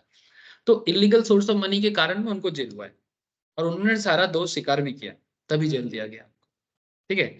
अब इनका बिजनेस भी 2019 से पूरा जेट का एयरलाइंस बंद है। बिजनेस चल रहा है, शेयर मार्केट में अभी भी ये लाइव है। कंपनी अभी भी लिक्विडेशन पे नहीं गया है। मैं आपको बताऊंगा कि कंपनी लिक्विडेशन पे कब जाते हैं, बैंकरप्सी पे कब फाइल होते हैं, सब यहाँ पर हम लोग धीरे धीरे बात करेंगे। लेकिन मैं आपको रियल एक चीज बता रहा हूँ, ये सभी चीजों में कंपनीज एक्ट ही लागू होता है। तो कंपनीज एक्ट के हिसाब से ये कंपनी का जो ओनर है, जो कंपनी का पूरा लीगल स्ट्रक्चर है, वो गवर्नेंस को ठीक नहीं रख पाया। तभी एक जमाने में इसका शेयर का दाम कभी 300 350 भी हुआ करता था। अभी उसके बाद देखो गिरते गिरते 45-46 में आ गया। 2019 से इनका टोटल ऑपरेशन बंद पड़ा है, टोटल ऑपरेशन, उन्हें एक भी फ्लाइट नहीं उड़ता है। लेकिन ये कोशिश कर रहा था कि बिजनेस किसी तरह से बच जाए, इसलिए अभी भी ये बंद नहीं हुआ। लेकिन शायद अभी देखो क्या होता है कि अगर कोई बड़ा कंपनी इनको खरीद लेता है तो ठीक है, अगर नहीं खरीदते तो ये टोटली बंद हो जाएगा। ये लीगल इश्यूज में होता है। जैसे एक कंपनी था सत्यम कंप्यूटर्स बोल के, जैसे मैं लिखा सत्यम स्कैम, ये चीज मैं ऑडिट में भी पढ़ा था। जब ऑडिट पढ़ेंगे तो ऑडिट में भी ये चीज पढ़ाएंगे। नॉर्मली सीएस सीएमए स्टूडेंट्स को ऑडिट पढ़ना ही पड़ता है, मैंडेटरी है। सीएस के केस में वो सेक्रेटरियल एक ऑडिट का कॉन्सेप्ट होता है, वो जहां जरूरी होगा बता दूंगा सर, ठीक है। सत्यम स्कैंडल में ये कंपनी जैसे आज के डेट में टीसीएस, इंफोसिस जैसे कंपनी है ना, वैसा ही सत्यम कंप्यूटर एक वैसा ही कंपनी हुआ करता था, ठीक है। इस कंपनी ने इतना फाइनेंशियल प्रॉब्लम क्रिएट किया, मैंने बेसिकली गलत तरीके से अपना बैलेंस शीट को, प्रॉफिट एंड लॉस अकाउंट को मैनिपुलेट किया और इन्वेस्टर से पैसा गलत तरीके से लिया। गलत तरीके से मैंने, प्रॉफिट नहीं है फिर भी दिखा रहे प्रॉफिट है, प्रॉफिट कुक किया। ये यहाँ पर देखो सर, ये देखो बहुत, इसमें जो चार्टर्ड अकाउंटेंट थे उनका जेल है अभी, लाइसेंस भी ले लिया गया। पीडब्ल्यूसी जैसे बिग फोर फार्म था इस पर्टिकुलर ऑर्गन, मतलब इसका मेंटेनेंस में। और इसमें देखो, मैं जस्ट आपको हिसाब दिखा रहा हूँ एक छोटा सा। बाद में टेक महिंद्रा ने इसको काफी सस्ता दाम पे ले लिया, लेकिन इसके कितना बड़ा स्कैंडल किया था मैं आपको देखा, 7,000 करोड़ का स्कैंडल था। 7,000 करोड़, 1 करोड़, 2 करोड़, 200 करोड़, 300 करोड़, ऐसा भी नहीं है, 7,000 करोड़। लोगों का भरोसा उठ जाएगा सर, अगर कंपनी एक्ट प्रॉपरली काम नहीं करता है तो। अगर एक्ट है और एक्ट का पालन नहीं होता है तो लोगों का भरोसा उठ जाएगा। फॉरेन कंपनीज का भी भरोसा उठ जाएगा, जो विदेश में पैसा इंडिया में लगाएगा। देश का जनता का जो स्टॉक मार्केट के प्रति भरोसा है वो भरोसा उठ जाएगा। तो ओवरऑल पूरा बिजनेस सिस्टम ही ठप हो जाएगा। आप लोगों का जॉब क्राइसिस ऐसा हो जाएगा, आप लोग पढ़ाई करना बंद करके घर में बैठे रहोगे, क्योंकि कुछ नहीं रहेगा। अगर मतलब प्रॉब्लम, मतलब कोई, मैंने पूरा, अगर कॉर्पोरेट गवर्नेंस बेकार हो जाता है। इसलिए सीएस इंस्टीट्यूट का इसमें बहुत बड़ा रोल है, चार्टर्ड का भी रोल है, सीएमए का भी रोल है, पर देश में जो कंपनी लॉ का मेन जिम्मा है वो सीएस के पास है ज्यादातर। लेकिन कई कंपनीज में चार्टर्ड अकाउंटेंट भी सिमिलर रोल प्ले करते हैं, सीएमए वाले भी बहुत बड़ा रोल प्ले करते हैं। तो गवर्नमेंट चाहते हैं कि भाई आप सीए हो, सीएमए हो या सीएस हो, आप देखो भाई कंपनी का रूल्स रेगुलेशन सही तरह से बन रहा है कि नहीं बन रहा है। और सीएस को तो स्पेशल रिस्पॉन्सिबिलिटी दिया गया कि जब तक आप साइन नहीं करोगे तो एनुअल रिपोर्ट फाइल नहीं होगा। ऐसे सीएस सीएमए का बस अपना अलग रिस्पॉन्सिबिलिटीज हैं, इसलिए अलग से कंपनी सेक्रेटरी को बोला जा रहा है कि भाई आप देखो कि सारा चीज ठीक है कि नहीं। अगर फिर भी गड़बड़ होता है तो जिम मतलब रिस्पॉन्सिबल आपको ही मानेंगे। समझ रहे हैं सर? मैं आगे आगे आपको और एप्लीकेशन दिखाऊंगा कि किस तरह से एक कंपनी के डेवलपमेंट में, एक बिजनेस के ऑथेंटिसिटी में सीएस सीएमए का रोल रहता है, ठीक है। और ऑब्वियसली कॉर्पोरेट गवर्नेंस का जब बात आ रहा है या कंपनीज एक्ट का यूज का बात हो रहा है, उस पर सबसे ज्यादा रेस्पॉन्सिबिलिटी कंपनी सेक्रेटरीज के ऊपर ही डिपेंड करता है। बड़े बड़े कंपनीज में, छोटा मोटा कंपनीज में तो सीए ही हर रोल प्ले कर देता है, सीएमए भी अगर रहेगा तो वो भी काफी सारा रोल प्ले कर देता है। बट हाँ, जहां पर सीएस का साइन का जरूरत है कॉर्पोरेट गवर्नेंस को लेके, वो सीएस को ही करना पड़ेगा। वो मैं आपको आगे आगे एप्लीकेशन बताऊंगा, वो भी लॉ का ही पार्ट है, ठीक है। मतलब ऐसा ना समझे कि हम सीए पढ़ रहे हैं तो हमको सीएस के बारे में जानना नहीं है, या फिर कोई अगर ऐसा सोचे कि हमको सीएस पढ़ना है, हमको चार्टर्ड के बारे में जानना नहीं है सब, क्योंकि एक कंपनी में तीनों का रोल प्ले होता है, तो सब कोई मिल के काम करते हैं, अलग अलग नहीं करते। समझ रहे हैं सर? जैसे देश में पुलिस भी होते हैं, मिलिट्री भी होते हैं, ठीक है, सीआरपीएफ भी होते हैं, बीएसएफ भी होते हैं, लेकिन सबका काम सुरक्षा देना। सिमिलरली सीए भी होते हैं, सीएस भी होते हैं, सीएमए भी होते हैं, पर सबका काम क्या है? कंपनी का, बिजनेस का डेवलपमेंट करना। आई होप ये क्लियर है, ठीक है। कोई किसी का एनिमी नहीं है सर, सब एक दूसरे का क्या है, सब एक दूसरे का कोऑपरेटिव है, ठीक है, मैंने मिल के काम करते हैं, लेकिन अलग अलग रिस्पॉन्सिबिलिटीज के साथ। समझ में आ रहा है सर? इसलिए देखो यहाँ पर क्या बात किया है, corporate governance simplify regulations and strengthen the interest of investors. Regulations को सिंप्लीफाई करना, उसको ठीक ठाक से पालन करना, और इन्वेस्टर्स का जो कॉन्फिडेंस है बिजनेस के प्रति वो बढ़ाना। क्योंकि इन्वेस्टर पैसा डालेगा तो बिजनेस को कैपिटल मिलेगा, बिजनेस को कैपिटल मिलेगा तो वो इन्वेस्ट करेगा बिजनेस पे, वो इन्वेस्ट करेगा तो एम्प्लॉयमेंट क्रिएट करेगा, है ना। ये जो आप लोगों को, अगर कल आप सीएस पास कर जाते हो, सीएमए पास कर जाते हो, तो आपको नौकरी नहीं चाहिए। चार्टर्ड पास कर जाते हो, नौकरी नहीं चाहिए, तो आपको मिनिमम 10 लाख का नौकरी चाहिए मिनिमम, ठीक है। तो आपको मंथली 1 लाख सैलरी देगा, उसके लिए कंपनी के पास पैसा होना चाहिए, उसके लिए कंपनी के पास बिजनेस होना चाहिए, नहीं तो आपका जॉब कहाँ से क्रिएट होगा? कहाँ से क्रिएट होगा आप बताओ? बिजनेस नहीं होगा तो जॉब कहाँ से क्रिएट होगा? ये जो हम लोग चारों तरफ नारा लगाते हैं चाकरी चाय करके, चाकरी चाहिए नहीं, चाकरी बनाने के लिए तो बिजनेस डेवलप होना पड़ेगा ना, नहीं तो कहाँ जा चाकरी कहाँ करोगे?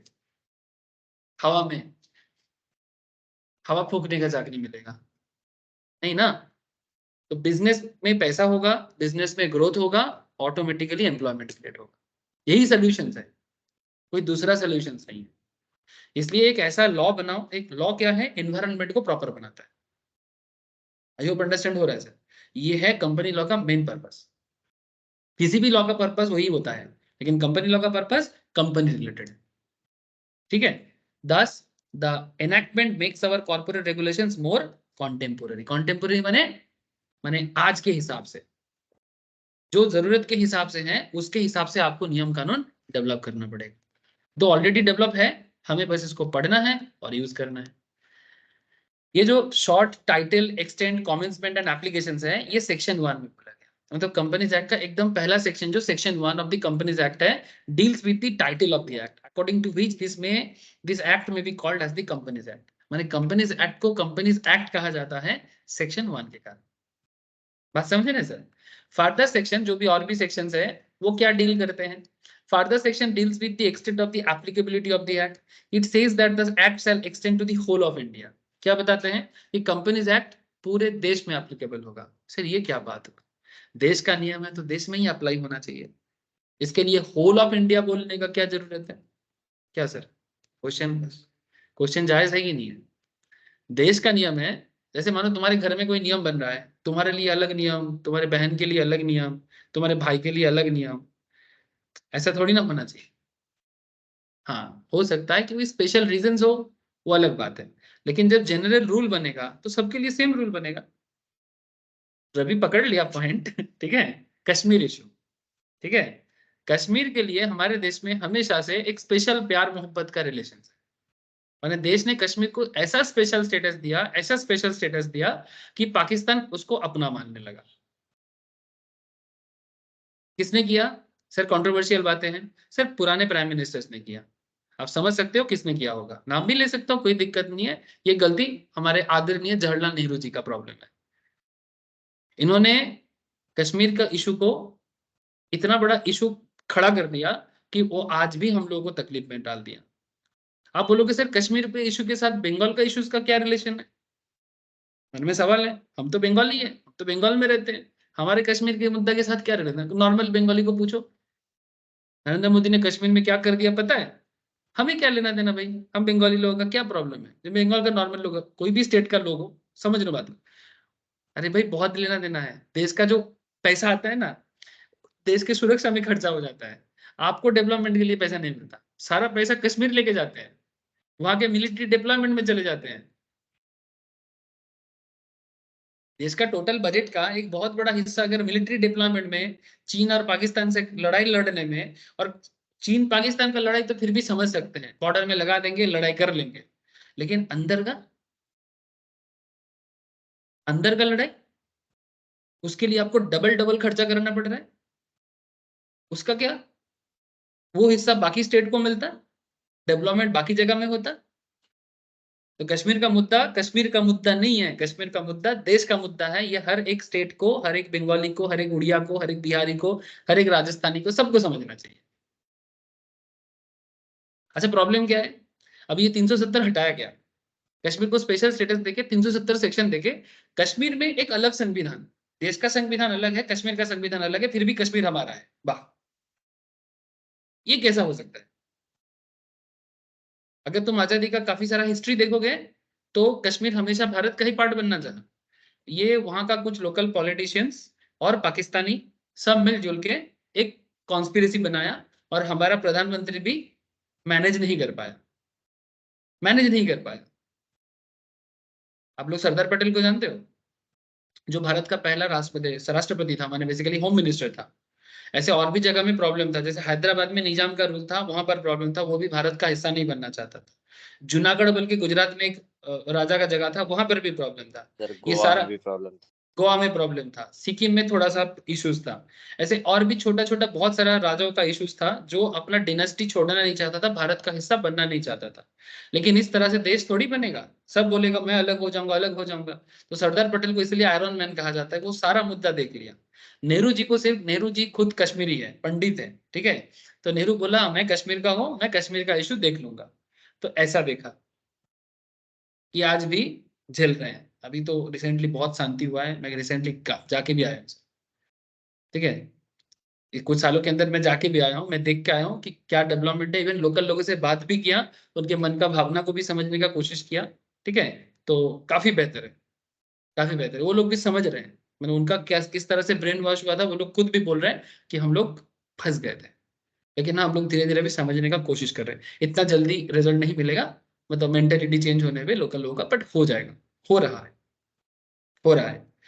लेकिन अब बात क्या है कि कश्मीर में जैसे आप लोग श्यामा प्रसाद मुखर्जी का नाम सुने हो, जो बीजेपी का माने फाउंडर मेंबर है, जिन्होंने संविधान में ये सबसे पहले पार्लियामेंट में आवाज उठाया था कि एक देश में दो विधान, दो विधान माने दो रूल, एक देश में दो निशान माने दो झंडा, और एक देश में दो प्रधान माने दो प्रधानमंत्री। कश्मीर का प्रधानमंत्री अलग, भारत का प्रधानमंत्री अलग। देश का हिस्सा होके ये एक ही देश में तीन तीन अलग अलग चीज नहीं हो सकता, माने एक एक देश में दो विधान, दो प्रधान, दो निशान नहीं होना चाहिए। तो फिर ये इंटीग्रल इंडिया या फिर एक सोवेरेन कंट्री का प्रमाण नहीं है। तो फिर ये बात प्रूव करने के लिए उन्होंने अपना जान भी गंवा दिया। हम लोग को इतिहास में पढ़ाया नहीं जाता कि श्यामा प्रसाद मुखर्जी के साथ हुआ क्या, उनका बॉडी नहीं मिला, उनका बॉडी नहीं मिला, ये सब हम लोगों से छुपाया गया सर। अलग बात है, आप लोग सोचो कि सर हम बीजेपी का, प्रो बीजेपी बात कर रहे हैं, आप इतिहास ओपन करके देख लो, मुझे बीजेपी से कोई लेना देना नहीं है, मैं देश का बात कर रहा हूँ। कल कोई दूसरा पार्टी आएगा, वो भी देश का बात करे, हम भी उनका सपोर्ट करेंगे। मेरे को ऐसा कोई लेना देना नहीं है, कोई झंडा थोड़ी, मैं टीचर हूँ भाई, पढ़ा रहा हूँ, झंडा का मैटर नहीं है, पर्सनली मत लेना सर। मैं आपको ये रूल क्यों बता रहा हूँ, क्योंकि ये होल ऑफ इंडिया वाला बात लॉ में हम लोग जब पढ़ते थे ना, हर केस में लिखा रहता था एक्सेप्ट इंडिया, एक्सेप्ट कश्मीर, हर केस में लिखा रहता था एक्सेप्ट जम्मू एंड कश्मीर। हम लोग जब पढ़ते थे बहुत गुस्सा आता था मुझे, मन ही मन में एक खराब लगता था कि क्यों भाई एक्सेप्ट जम्मू कश्मीर क्यों, मन में सवाल होता था। फिर सोचते थे, मैंने फिर भी मेरे मन में क्या है, मैं थोड़ा सा बेबाक, मतलब क्या मतलब बड़े बागी टाइप का हूँ, मैंने मन में एक प्रोटेस्ट चलता है कि क्यों ऐसा क्यों। लेकिन कुछ लोग है भाई, रूल है, पढ़ना है पढ़ो भाई, पास करना है, तुमको क्या लेना देना। मेरे दोस्त लोग बोलता था, अरे तुम लोग ना समझ नहीं रहे हो, बात पास फेल का नहीं है और बात इसका नहीं है, क्यों ऐसा क्यों है। अब तब राजनीति में सब तो कांग्रेस का जमाना था, कम्युनिस्ट लोगों का जमाना था, कोई ये सब मुद्दा छेड़ता ही नहीं था, शांति बना के रखना है, एडजस्टमेंट, ये शांति का फल है। चलो सर, इसलिए मैं बोला बीच बीच में थोड़ा कंट्रोवर्शियल बातें हो जाएगा, बट मैं जानबूझ के नहीं कर रहा हूँ। देखो, ये पढ़ाई मेरे को करने के लिए बाध्य करता है। नहीं, आपके मन में क्लैरिटी होना चाहिए ना कि सर अगर देश एक है तो फिर होल ऑफ इंडिया बताने की जरूरत ही क्या है, क्योंकि हम लोग पढ़ते थे except Jammu and Kashmir, but आप लोग पढ़ोगे होल ऑफ इंडिया। ये आप लोगों का खुशकिस्मती है, समझ रहे हैं सर? हाँ, ये खुशकिस्मती है, मतलब किस जनरेशन में आप लोग हो, किस समय में आप लोग हो, आप इसका मतलब इसका प्राउड रखो और इसका मतलब इसका पावर उठाओ। गोल्डन पीरियड में हो सर आप लोग। हम, मैं भी हूँ, मैं कोई बुढ़ा नहीं हो गया, ठीक है लेकिन फिर भी एज ए स्टूडेंट टाइम पे जब पढ़ा जाता है ना, वो ज्यादा दिमाग में रह जाता है लोग, ठीक है। तो आप लोग गोल्डन पीरियड में पढ़ाई करते हो। This section also specify the date of commencement of controversy से बाहर आ जाते हैं। The section also specify the date of commencement of this act. Accordingly, this section shall come into force at once, and the remaining provision of this act shall come into force on such that as central government may, by notification in the official gazette, appoint and different dates may be appointed by different provisions of this act, and any reference in any provisions to the commencement of this act shall be construed as a reference to the coming into the force of the provisions. The section furthermore states of the applicability of the act, the provision of this act shall be applied to companies incorporated under this act or under any previous company law. मतलब क्या है sir? मतलब है कि ये जो companies act है, ठीक है, अब चलो देश का मुद्दा हो गया, ये सब बाहर आ जाओ, अब बिजनेस पे बात करेंगे, कंपनी में बात करेंगे, ठीक है। मैंने यहाँ पर एक पॉइंट बोला कि ये जो कंपनीज एक्ट है, ये देश के सारे कंपनीज के ऊपर लागू होता है। अब क्या बोला, एक पॉइंट बोला sir, the section furthermore state that the applicability of the act, the provisions of the act shall apply to companies incorporated under this act और under any previous company law. इसका मतलब ये है सर कि आज के date में देश में जितना कंपनी बन रहा है वो ऑब्वियसली 2013 एक्ट के हिसाब से ही बन रहा है। इवन 2013 से जितना कंपनी आया सब 2013 कंपनीज एक्ट के हिसाब से ही बना। लेकिन भारत में आज जितना कंपनी है, इवन आप स्टॉक मार्केट में ही 7,000 कंपनी लिस्टेड है, प्राइवेट कंपनी तो लाखों है सर। तो क्या सारा कंपनी 2013 एक्ट में बना है? नहीं, सब पुराने एक्ट में बना है। तो कहने का मतलब ये है सर कि जो पुराना एक्ट, हाँ 1956, इवन जैसे मानो टाटा, टाटा तो 1907 में बना है, ब्रिटिश जमाने में बना है। उनका इनकॉर्पोरेशन ब्रिटिश जमाने में। आईटीसी, बिरला का कंपनी।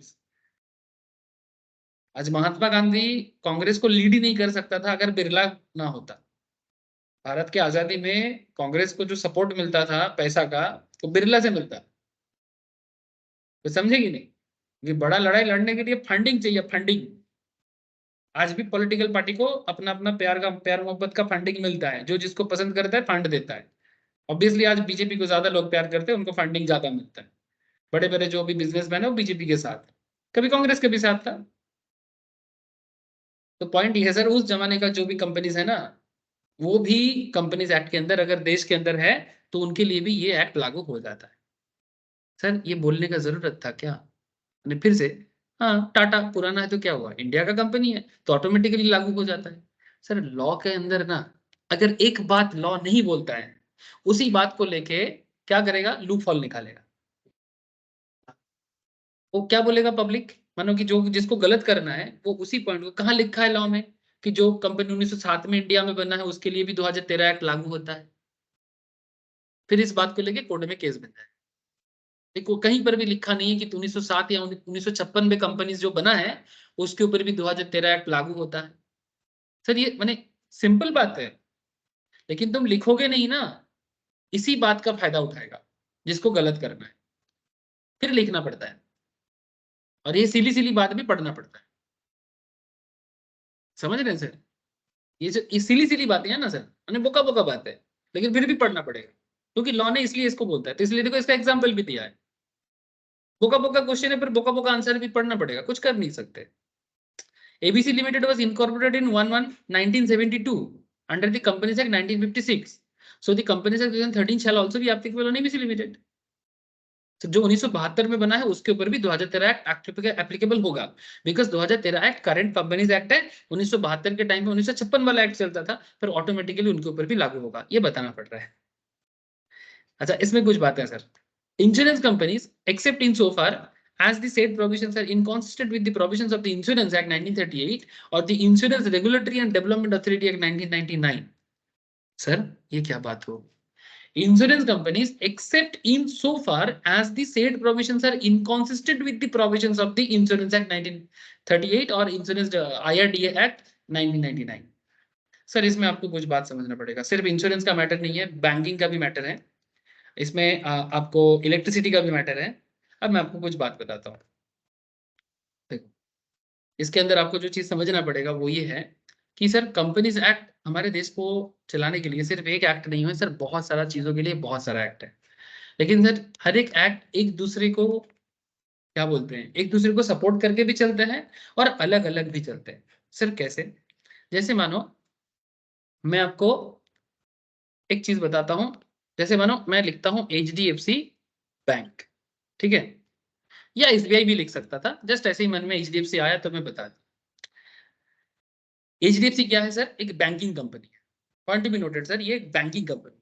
अच्छा इसका कर्ता धर्ता विधाता कौन है आप लोग बताओ, माने ये जो HDFC बैंक हो या स्टेट बैंक ऑफ इंडिया हो, ये लोग जो चलता है इसका रूल्स रेगुलेशंस कौन तय करता है?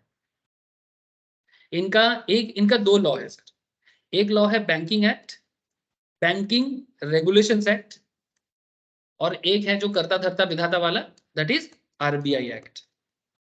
नाउ पॉइंट ये सर, HDFC बैंकिंग लॉ के हिसाब से इन दोनों रूल को फॉलो करता है क्योंकि वो बैंक है। HDFC का लाइसेंस अगर अगर किसी को बैंक, आज के डेट में अगर किसी को बैंक बनाना है तो वो पहले कंपनीज एक्ट के तहत जाएगा कि पहले RBI या बैंकिंग रेगुलेशंस के तहत जाएगा? क्या लगता है? आरबीआई या बैंकिंग रेगुलेशंस के तहत जाएगा। पहले वो बैंकिंग रूल्स रेगुलेशंस नॉर्म्स को फॉलो कर पाएगा कि नहीं, वो आरबीआई तय करेगा।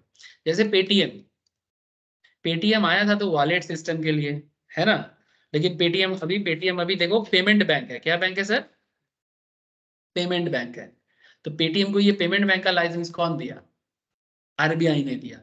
अगर ना देता, not just Paytm, even phone पे भी एक पेमेंट ऐप की तरह काम करता है, गूगल पे भी करता है, ये सब आरबीआई रजिस्टर्ड के हिसाब से काम करता है। अगर आरबीआई इनको परमिशन ना देता तो हम लोग इस तरह का यूपीआई ट्रांजैक्शन ना कर पाता। समझे कि नहीं? तो माने अगर आप बैंकिंग कंपनी चला रहे हो तो आपके ऊपर बैंकिंग लॉ लागू होता है। लेकिन किंतु परंतु बंधु, सामने जब आता है कंपनीज एक्ट, कब आ जाएगा? जब आपका, जैसे मैं अभी एचडीएफसी बैंक से निकल के एचडीएफसी बैंक शेयर प्राइस देखूंगा। अच्छा, जब मैं शेयर प्राइस का बात कर रहा हूं तो क्या मैं बैंकिंग रूल्स रेगुलेशन दिमाग में रखते हुए कर रहा हूं? तब मेरे लिए ये कंपनी है, मैं इसमें इन्वेस्ट करूंगा, इसमें मैं पैसा लगाऊंगा, इसके साथ बैंकिंग रूल्स रेगुलेशंस का मेरा कोई लेना देना है? अच्छा मेरा छोड़ो, जो भी बड़ा कंपनी इस कंपनी में पैसा लगा रहेगा तो वो क्या बैंकिंग रेगुलेशंस आरबीआई एक्ट देख के लगाएगा? हाँ, लगा सकता है, लेकिन ये क्योंकि ये कंपनी है, एचडीएफसी बैंक एक कंपनी है, ये स्टॉक मार्केट में लिस्टेड है कंपनी के तहत ना। वो बैंक है पर वो बैंक के साथ साथ कंपनी भी है। तो जब वो कंपनी है तब उसके ऊपर कंपनीज एक्ट भी लागू होता है। नहीं समझे? वो बैंक है, उसके लिए बैंकिंग रूल है, लेकिन साथ में वो कंपनीज भी है, तो उसके लिए ऊपर कंपनीज एक्ट भी लागू होता है ना। क्वेश्चन ये उठता है कि सर अगर किसी पॉइंट में ऐसा हो जाए कि कंपनीज एक्ट कुछ बोलता है और बैंकिंग रेगुलेशंस एक्ट कुछ बोलता है, मतलब दोनों में अगर कॉन्ट्रडिक्शन आ जाए, तो एचडीएफसी किसको फॉलो करेगा? कंपनीज एक्ट को फॉलो करेगा कि बैंकिंग रूल्स को फॉलो करेगा? Banking. Very good sir, common sense में आपने सही जवाब दिया, क्योंकि उसका जो मेन पर्पस है वो बैंकिंग है, बाद में वो कंपनी है। बात समझे कि नहीं? अगर कहीं पर भी कंपनीज एक्ट के साथ बैंकिंग रूल्स का कॉन्ट्रडिक्शन होता है तो उसको बैंकिंग रूल को फॉलो करना चाहिए।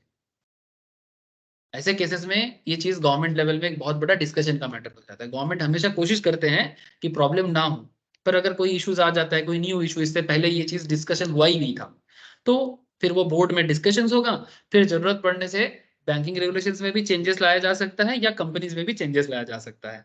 इसीलिए ये बात यहाँ पर कहा सर। अच्छा, ये मैं बैंकिंग में बात किया, अब मैं आपको एक कंपनी के बारे में बात करता हूँ। आप लोग नाम भी जानते हो, सीएसी लिमिटेड, ठीक है। सर सीएसी क्या है? सर ये कलकत्ता इलेक्ट्रिक सप्लाई कॉर्पोरेशन है, ठीक है। कलकत्ता इलेक्ट्रिक सप्लाई कॉर्पोरेशन, ये कोलकाता में इलेक्ट्रिक सप्लाई करता है, ठीक है। इस एरिया में ये डब्ल्यूपीएसी है, ये कलकत्ता इलेक्ट्रिक नहीं है। लेकिन तुम्हारे घर पे लेकटाउन में सीएसी चलता है। सर आपको कैसे पता? अरे सर मैं पूरा कोलकाता में रहा हूँ, छोड़ो सर। अच्छा, तो सीएसी का जो जहां जहां सीएसी है वहां वहां कलकत्ता इलेक्ट्रिक सप्लाई कॉर्पोरेशन का है। अच्छा, ये क्या करता है सर? ये इलेक्ट्रिसिटी सप्लाई करता है। क्या करता है? घर घर में इलेक्ट्रिसिटी सप्लाई करता है। अब ये स्टॉक मार्केट में भी लिस्टेड है, जानते हो? इसका शेयर का दाम है 143 टका।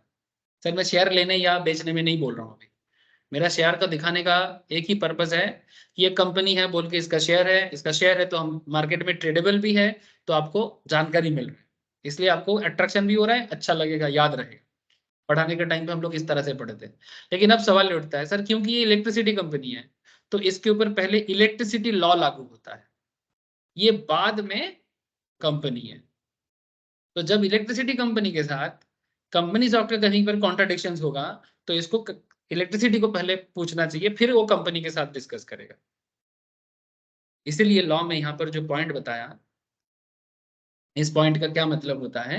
इस पॉइंट का मतलब होता है एबीसी लिमिटेड वाज इनकॉर्पोरेटेड, ये तो समझ गए, बट यहाँ पर बोलता है insurance companies except in so far as the said provisions are inconsistent with the provisions of insurance act.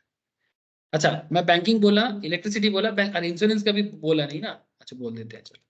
Insurance का एक का नाम तो लेना ही चाहिए, LICI, ठीक है, लाइफ इंश्योरेंस कॉर्पोरेशन, जिंदगी के साथ भी जिंदगी के बाद भी। तो ये LIC का शेयर भी है, ऐसे ये बहुत रिसेंटली शेयर मार्केट में आया। तो इसमें बहुत सारा एग्जांपल है, SBI लाइफ है, HDFC लाइफ है, there are lots of insurance companies. Insurance ही है जो पूरा पैसा ले लेता है लोगों का। पॉइंट क्या है sir, insurance company stock market में है, तो हम लोग इसका शेयर देख पा रहे हैं, लेकिन LICI खुद अगर तुम LICI को देखो तो ये किस रूल के हिसाब से चलता है, ये इंश्योरेंस रूल के हिसाब से चलता है। उस रूल का नाम है sir IRDA, insurance regulatory development authority act 1999। किसी किसी केस में ये सब लॉ पढ़ना पड़ता है, अभी तो जरूरी नहीं है, जब आप और डिटेल्स में जाओगे तो ये लॉ भी पढ़ने का जरूरत पड़ सकता है।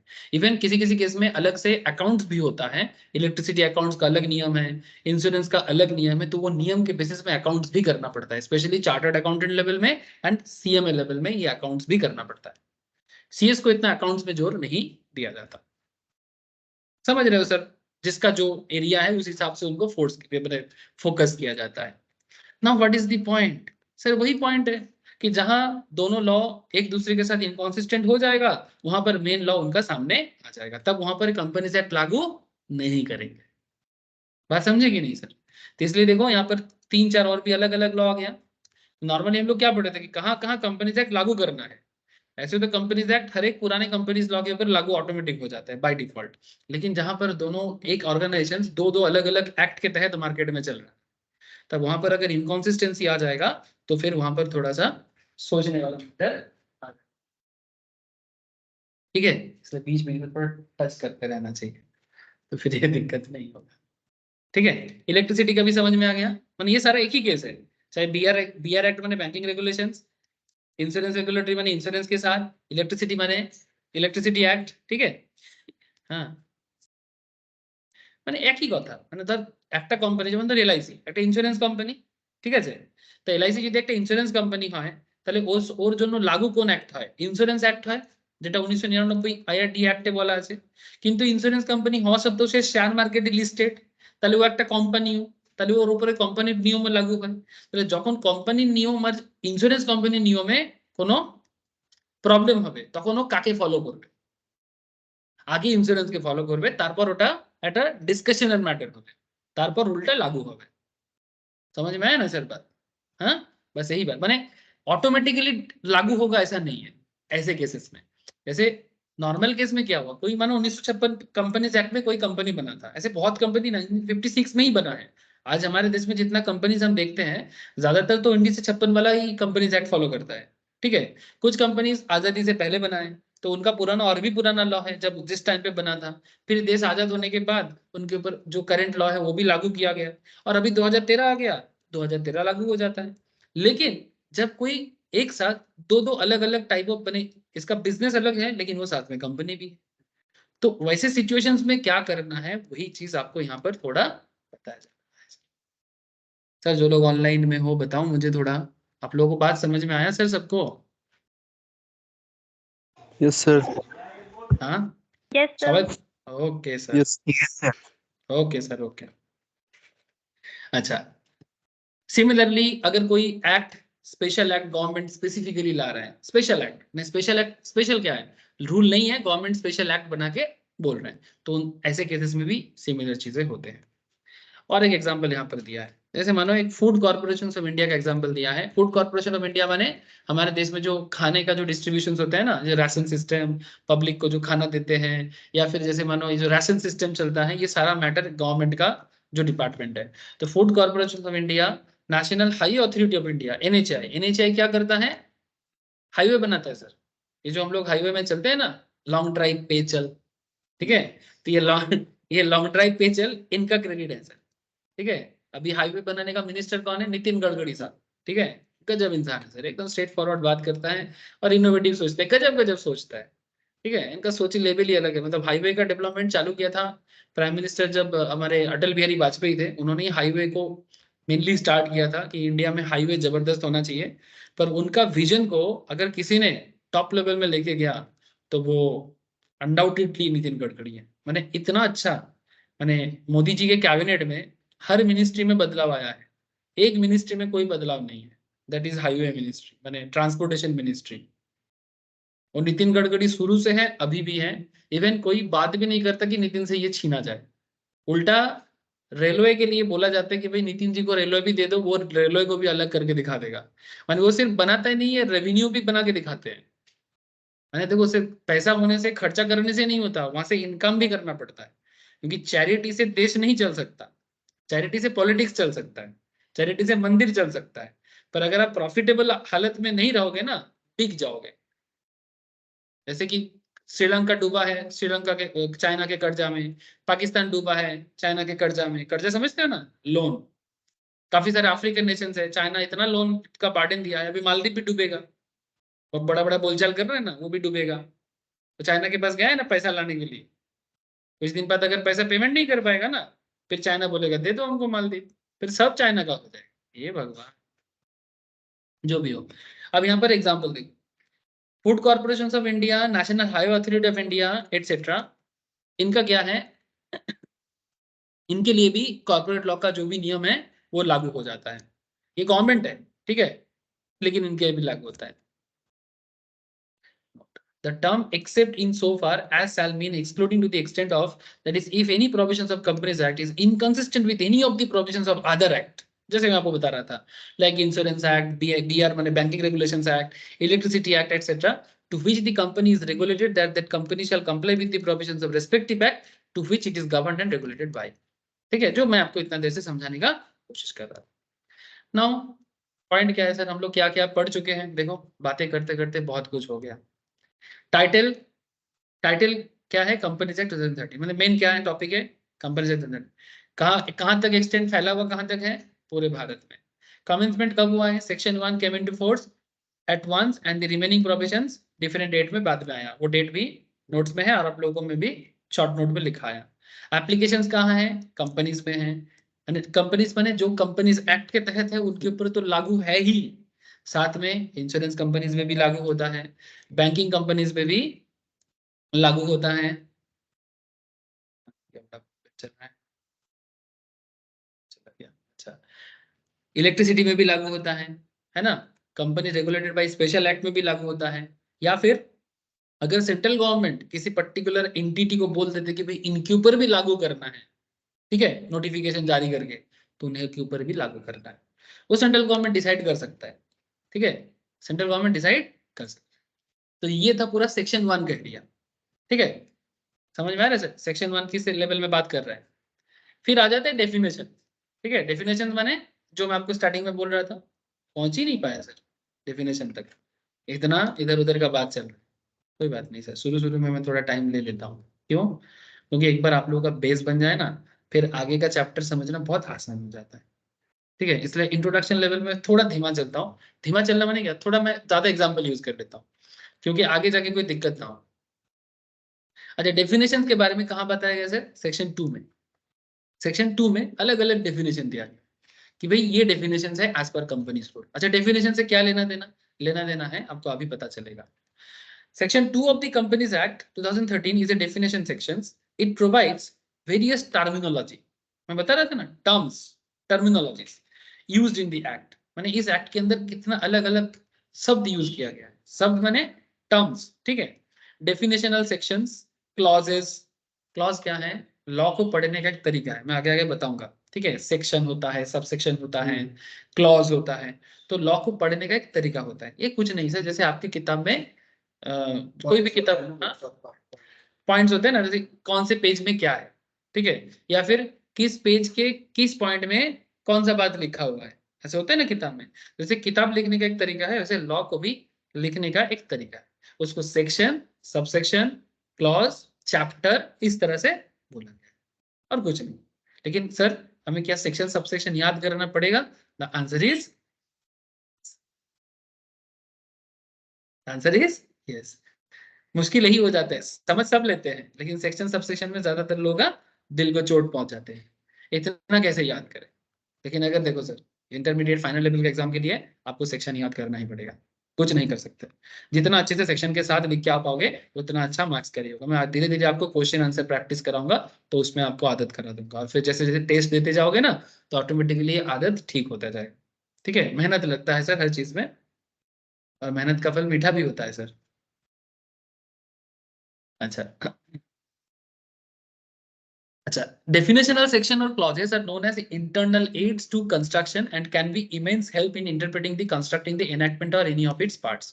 According to clause 95 of the section 2, words and expression used and not defined in this act but defined in SEBI Act, SEBI नहीं, Security Contract Act. Sir, ये कहाँ से फिर से दूसरा एक्ट आ गया? डोंट वरी, बात को सुनो।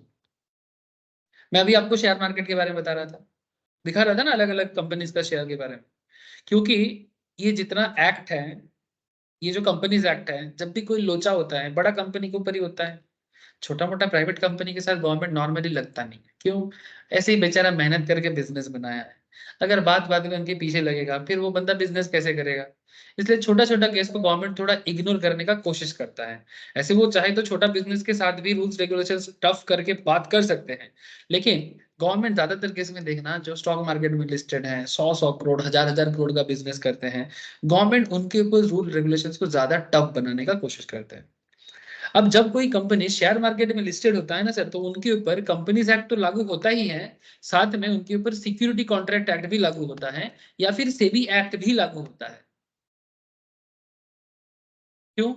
क्योंकि शेयर मार्केट में जो रूल्स रेगुलेशन चलता है ना, जैसे मेरा सुबह सुबह शेयर मार्केट का क्लास चलता है, तो ऐसे शेयर मार्केट क्लास में मैं रूल्स रेगुलेशन थोड़ा सा पढ़ाता हूँ जिनको सिर्फ शेयर मार्केट में जॉब करने जाना है।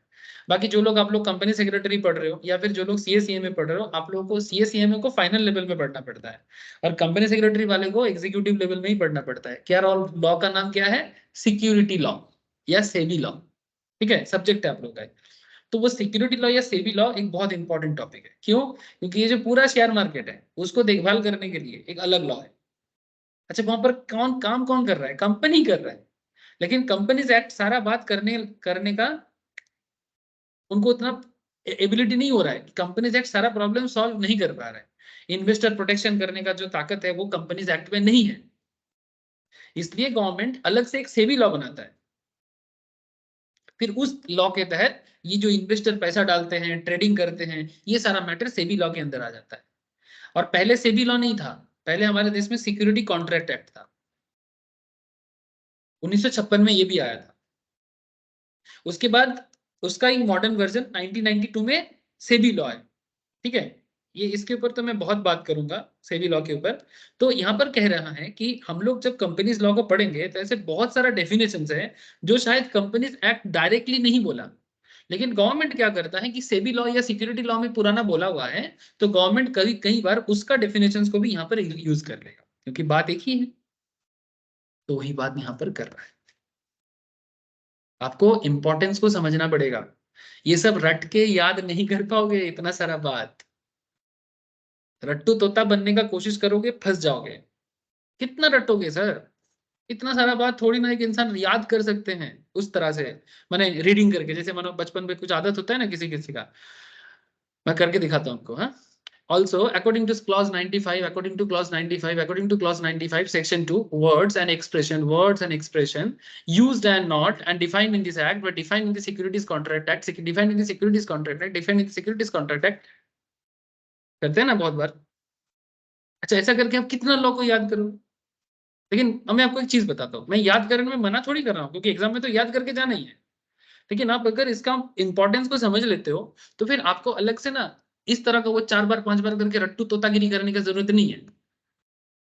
जैसे आपको मैं अभी पूछता हूं आपको कि अभी मैं आपको बैंकिंग एक्ट समझा रहा था, इलेक्ट्रिसिटी एक्ट का बात समझा रहा था, तो क्या ये चीज आपको अलग से याद करना पड़ेगा? आप मुझे बताओ।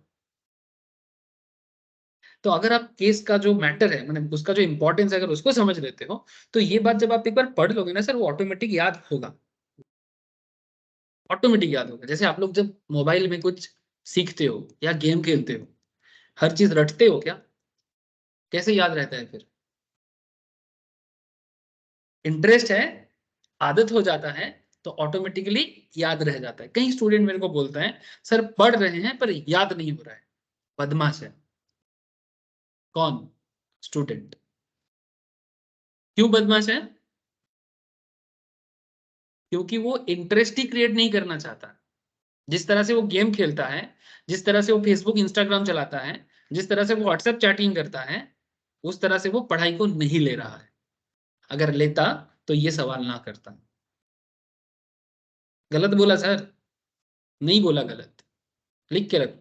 याद, ये जो बोलते हैं ना याद नहीं हो रहा है, गलत बात है। याद होगा नहीं, ऐसा हो ही नहीं सकता। तुम कोशिश ही नहीं, ट्राई नहीं किया, मैंने तो एक्चुअली पढ़ा ही नहीं, क्लास हो गया खत्म। ये आज बात सुन लिया ना, फिर भी मैं जबरदस्ती सुना रहा हूँ तो सुन रहे हो, ठीक है। नहीं तो ये किताब खुलता ही नहीं है, खुलेगा भी तो एग्जाम के पहले, और उस टाइम पे रटने का कोशिश करोगे, फिर एग्जाम में जाके क्वेश्चन समझ नहीं पाओगे, फिर बोलोगे क्वेश्चन टफ है। फिर एक साल में अगर किसी कारण से किसी का फेल हो जाता है, फिर बोलेगा सीए टफ है या सीएमए टफ है या सीएस टफ है, फिर बोल के ड्रॉप कर देगा। फिर कोचिंग का भी दोष हो सकता है, माँ बाप का भी दोष हो सकता है, खुद का भी दोष हो सकता है। लेकिन भाई किसी को दोष देके क्या फायदा, अपनी तरफ झांको ना। दोष दे सकते हो, हजारों लोगों को दोष दे सकते हो, क्या फायदा। तो किसी को भी दोष दे दो, माँ बाप को दे दो, भैया को दे दो, टीचर को दे दो, कोई दिक्कत नहीं। लेकिन अल्टीमेटली लाइफ तुम्हारा, कोई तुम्हारा जिंदगी काटने नहीं आएगा, तुम्हें अपना देखना है। मैं आपको बता दे रहा हूँ सर, स्टार्टिंग में ही बता दे रहा हूँ, क्योंकि आगे जाके ये सब चीज और ना मुझे बोलना पड़े। ठीक है सर। अच्छा आगे का बात करते हैं, नहीं तो फिर बोलेगा सर ज्ञान ही बांटते रहे पढ़ा।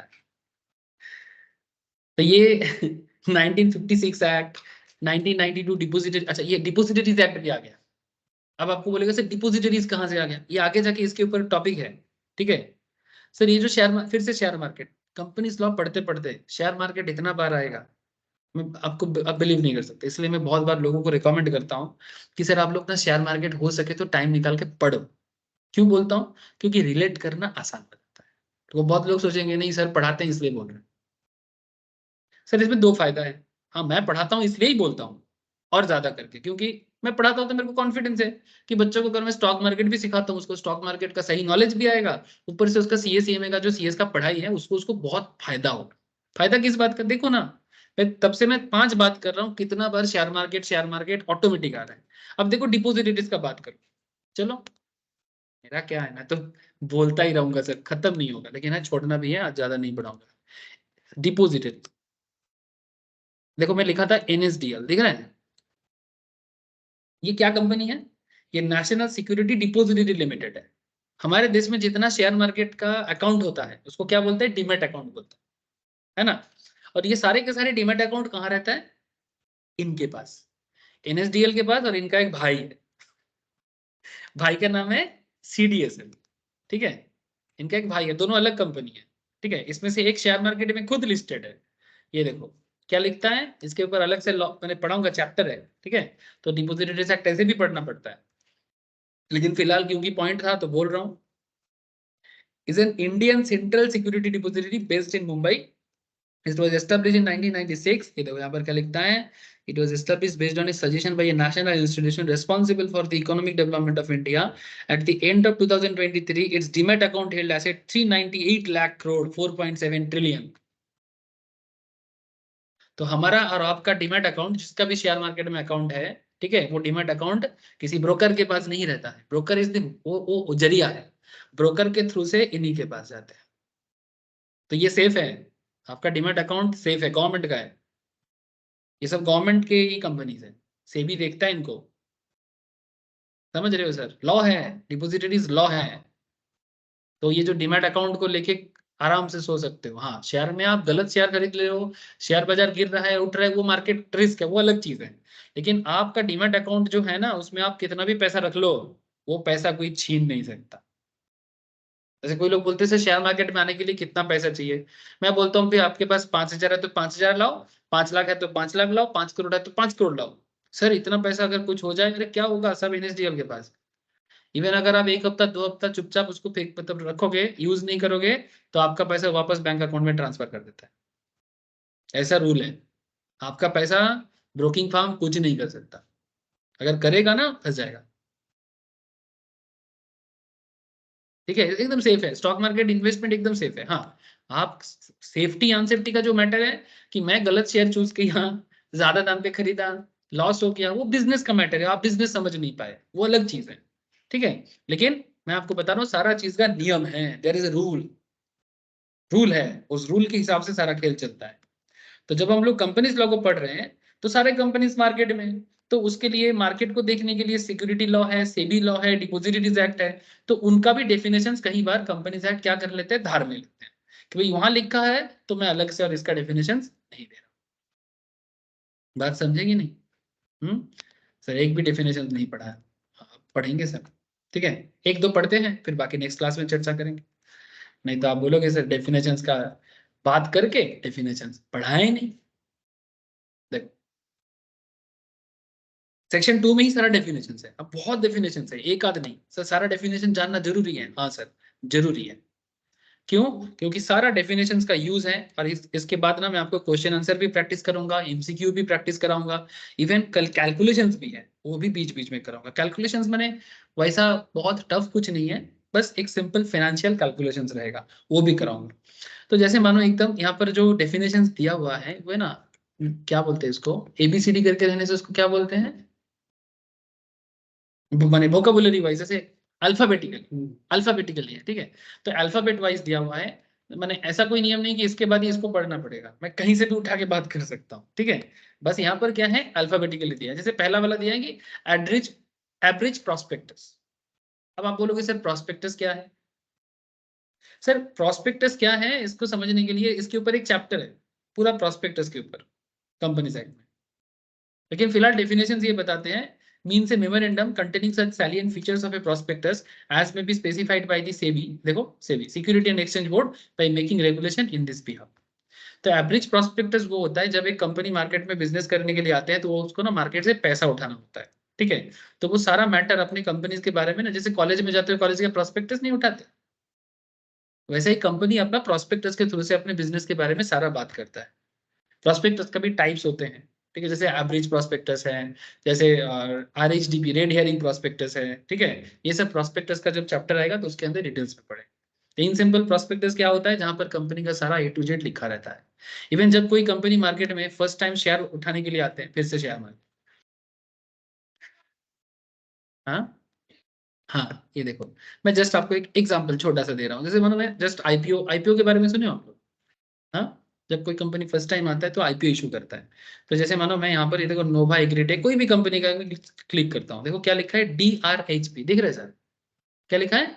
DRHP, draft red herring prospectus. अब एक्चुअली मैं यहाँ पर व्यू में क्लिक करूंगा तो ये मेरे को डायरेक्टली देखो कहाँ लेके गया, एनएसी इंडिया के साइड, ठीक है। समझ रहे हैं सर? ये देखो ये जो एडिक्टिव लर्निंग टेक्नोलॉजी है, ये प्रोस्पेक्टस है इसका, देखो कहाँ लिखा है प्रोस्पेक्टस, मैं आपको वो भी जूम करके दिखा देता हूँ। सर आप लोगों को प्रैक्टिकल फीलिंग्स आ रहा है ना?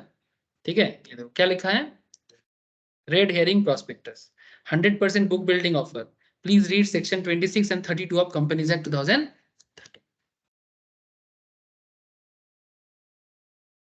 अब जो बंदा स्टॉक मार्केट में इन्वेस्ट करेगा ना, ये प्रोस्पेक्टस कंपनीज एक्ट के हिसाब से बना हुआ है। अब मैं आपको भी प्रोस्पेक्टस पढ़ाना भी सिखाऊंगा, ठीक है। जब चैप्टर में डिटेल्स पॉइंट आएगा मैं तब यह चीज भी बताऊंगा आपको, तो डोंट वरी फॉर दैट। लेकिन मैं आपको बस बताना ही चाह रहा हूँ कि प्रोस्पेक्टस में कंपनी क्या है। जैसे यहाँ पर देखो किसका साइन है, ये पूरा कौन रेडी करता है जानते हो? Company secretary and compliance officers. और इसके अंदर जितना फाइनेंशियल पॉइंट्स है, ठीक है, जैसे मानो कंपनी का जो पीएल बैलेंस शीट, ये देखो फाइनेंशियल इन्फॉर्मेशन है, यहाँ पर जाऊंगा, इसमें सारा चार्टर्ड का साइन, सीएमए का फाइनेंशियल ऑफिसर मैंने सीएसीएमए कोई भी है जो कंपनी का सारा डेटा मैनेज करता है, वो सारा चीज ये देखो, ये कंपनी का क्या है, कैश फ्लो स्टेटमेंट है, बैलेंस शीट है, ये सीएसीएमए बिल्डअप करते हैं इसको। तो बेसिकली सारा कंपनी का फाइनेंशियल मैटर्स वो अपने प्रोस्पेक्टस के अंदर बता के रखता है। जैसे कॉलेज में एडमिशन करने से पहले प्रोस्पेक्टस देख के कॉलेज क्या पढ़ाता है नहीं पढ़ाता है, कोर्स क्या है, क्या फीस है, हम लोग देखते हैं ना, फलाना टिकरा। सिमिलरली कंपनी में इन्वेस्ट करने के लिए भी हमें उसका प्रोस्पेक्टस देखना पड़ता है, उसका बिजनेस के बारे में जानना पड़ता है। तो प्रोस्पेक्टस के बारे में डिटेल्स चर्चा कहाँ करेंगे, जब प्रोस्पेक्टस का चैप्टर आएगा तब करेंगे। समझ में आ रहा है ना प्रोस्पेक्टस क्या चीज? Accounting standards. सर ये अकाउंटिंग स्टैंडर्ड्स कंपनी लॉ में पढ़ा रहे हैं? अरे हाँ सर, सारा बात लॉ में लिखा है। अकाउंटिंग स्टैंडर्ड्स एक्चुअली अकाउंटिंग का मैटर, ये जो हम लोग अकाउंट्स फॉलो करते हैं उसके लिए, जैसे मेरे सैटरडे सैटरडे एक बेसिक क्लास चलते हैं, वहां पर मैं अकाउंटिंग स्टैंडर्ड्स वगैरह बेसिक लेवल में कराता हूँ। और जो लोग सीए इंटर या सीए में इंटर का पढ़ाई करते हैं मैम, उनके लिए अलग से अकाउंटिंग स्टैंडर्ड का एडवांस लेवल पढ़ाते हैं। अकाउंटिंग स्टैंडर्ड ही है जो पूरा अकाउंटिंग सिस्टम को फॉलो कराते हैं। चाहे आप सीए कर रहे हो, सीएमए कर रहे हो, सीएस कर रहे हो, अकाउंटिंग स्टैंडर्ड्स का नॉलेज सबको चाहिए, सीए को सबसे ज्यादा चाहिए होता है। क्योंकि ये accounting standards ministry of corporate affairs and institute of chartered accountants of India ही बनाता है। समझ रहे हो सर? क्योंकि अकाउंटिंग का पूरा जो पावर है, जैसे देखो सीएस का पावर दिखा रहा, सीए का भी पावर समझ में आ रहा है ना सर? ठीक है, तो अकाउंटिंग स्टैंडर्ड रिलेटेड सारा खेल सीए के हाथ में है और मिनिस्ट्री ऑफ कॉर्पोरेट अफेयर्स के साथ में। तो वो लोग मिलके अकाउंटिंग स्टैंडर्ड बनाते हैं कि किस तरह से किस बिजनेस के अकाउंट को हैंडल किया जाए। दो कंपनी मार्ज करेगा, तो दोनों कंपनी को मार्ज करेगा तो मार्जिंग करने का क्या सिस्टम है, उसका अकाउंटिंग पैटर्न क्या होना चाहिए। जैसे मानो दो कंपनी अलग हो रहा है तो दोनों कंपनी अलग होगा तो उसका क्या सिस्टम होना चाहिए, डिप्रिसिएशन को कैसे यूज करना चाहिए, अमलगामेंट करना है तो कैसे करेंगे, ऐसे हजारों पॉइंट। किसी बिजनेस किसी का वैल्यूएशन करना है, गुडविल का वैल्यूएशन करना है, कैसे करेंगे, वो सारा चीज स्टैंडर्ड में मेंटेन होता है। इसलिए क्या लिखता है, section 133 of the act deals with the central government. किसके साथ डील करता है, सेंट्रल गवर्नमेंट के साथ, to prescribe accounting standards as per the section. The central government may prescribe the standards or accounting or any addendum thereto as recommended by the Institute of Chartered Accountants of India, constituted under Section 3 of Chartered Accountants Act 1949. समझ रहे sir? In consultation with the after examinations of the recommendation made by the National Financial Reporting Authority. ये कौन है sir? ये CA institute का बाप है। मैंने institute of chartered accountants of India जब कोई अकाउंटिंग स्टैंडर्ड्स को डेवलप करता है in consultation with the government of India, मतलब मिनिस्ट्री ऑफ कॉर्पोरेट अफेयर्स, तो ये क्या बता रहा है स्टैंडर्ड्स में, वो स्टैंडर्ड लागू होगा कि नहीं होगा अकाउंट मेंटेन करने के लिए, उसके लिए एनएफआरए है। एनएफआरए भी इंडिया का टॉप माइंड है। उसके अंदर कोई एक्सपीरियंस चार्टर्ड हो सकते हैं, कोई एक्सपीरियंस इंडियन आईएएस ऑफिसर हो सकते हैं, कोई सुप्रीम कोर्ट का पुराना जज हो सकते हैं। इसके ऊपर भी लॉ है एनएफआरए में कौन कौन हो सकते हैं। तो वो एनएफआरए एक अथॉरिटी है जो ये डिसाइड करते हैं कि जो अकाउंटिंग स्टैंडर्ड्स में दिया गया है वो लागू करना चाहिए कि नहीं करना चाहिए। इसलिए मैं बोला वो चार्टर्ड का बाप है। Don't take it as a slang, only for understanding purpose. नहीं तो बोलोगे सर गाली मारी। पढ़ाने के लिए थोड़ा बोलता हूँ सर, आप लोग इसको गलत तरीके से मत लेना प्लीज। हाँ, अच्छा, तो इसलिए ये अकाउंटिंग स्टैंडर्ड्स है। ये स्टैंडर्ड्स का बेसिक फाउंडेशन लेवल में सभी का स्टैंडर्ड्स का नाम वगैरह जानना पड़ता है। इंटर फाइनल में सभी स्टैंडर्ड्स के ऊपर पढ़ाई होता है। सीए का तो मैंने पूरा इंटर और फाइनल का पढ़ाई स्टैंडर्ड्स पे ही है। सीएम इंटर पे भी काफी स्टैंडर्ड्स पढ़ना पड़ता है। इवन सीए एग्जीक्यूटिव को भी अकाउंटिंग स्टैंडर्ड्स उसके अकाउंट्स के अंदर भी काफी सारा दिया गया है। यू हैव टू रीड, ठीक है। अच्छा, फिर यहाँ पर बोलते हैं सर ऑल्टर और ऑल्टरेशंस। सर ये और कुछ नहीं, जब भी लॉ को ऑल्टर करना पड़ता है, चेंज करना पड़ता है, तो includes the making of additions और ओमिशंस ऑफ सब्स्टिट्यूशंस। माने कोई चीज को ओमिट करना है, चेंज करना है। आर्टिकल, इसके ऊपर चैप्टर में बात करेंगे। जब किसी को कंपनी बनाना हो ना तो आर्टिकल से ही बनता है। इसको बोलते हैं sir A O A, article of association. Article of association of a company as originally framed और as altered from time to time. मतलब अगर आपको बिजनेस करना है तो एक्चुअली एओए का बात अकेला नहीं आता, इसके साथ एमओए का भी बात आता है। आगे इसका डिटेल्स चर्चा होगा, फिलहाल तो डेफिनेशंस में जस्ट थोड़ा बहुत बात चल रहा है। आर्टिकल ऑफ एसोसिएशन क्या होता है, कंपनी का रूल बुक होता है। और मेमोरेंडम ऑफ एसोसिएशन क्या होता है, कंपनी का ऑब्जेक्टिव होता है। माने एक कंपनी को कैसे चलाना है, इस एक कंपनी को कैसे बनाना है, उसका क्या काम है, क्या उसका ओवरऑल ऑब्जेक्टिव है।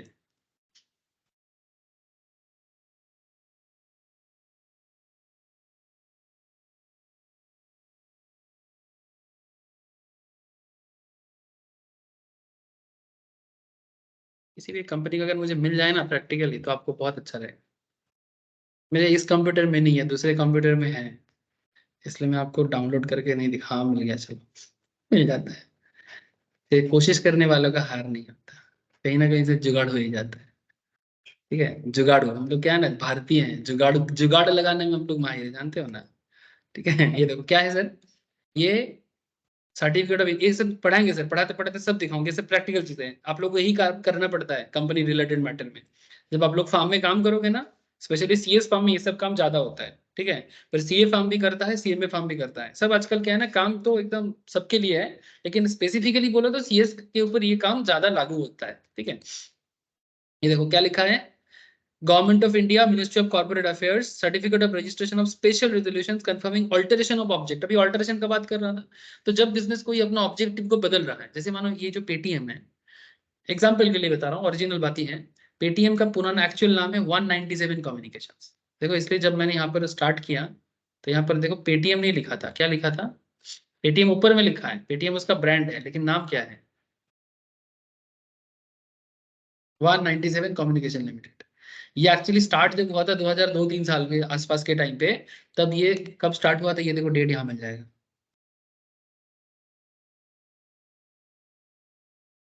2001 में, ये रहा, दिख रहा है? तो जब ये कंपनी स्टार्ट हुआ था तब इसका मेन काम था रिजल्ट आउट का। ये जो अलग अलग एग्जाम होता है उसका जो रिजल्ट होता है वो रिजल्ट का ही जो डिटेल्स है वही रिजल्ट आउट के मैसेज। हम लोग के टाइम पे क्या है, आजकल तो सब ऑनलाइन इजी इंटरनेट का जमाना है, उस टाइम पे तो इससे इतना इंटरनेट नहीं होता था ना, तो हम लोग कोड एसएमएस करते थे, फिर एसएमएस के थ्रू से मेरे को जवाब मिलता था, पास की फेल का ही खबर, मैसेज पहुंचता नहीं था, फिर उसका चार्ज लगता था 3 टका करके, ठीक है, बहुत सारा मैटर था, यही सब काम करता था।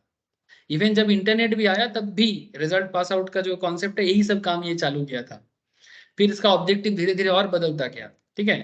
तो इसका क्या ऑब्जेक्टिव है नहीं है, अगर आप ये पढ़ोगे तो सारा पता लग जाएगा। ये देखो ये क्या लिखा है, companies limited by shares memorandum of association, दिख रहा है?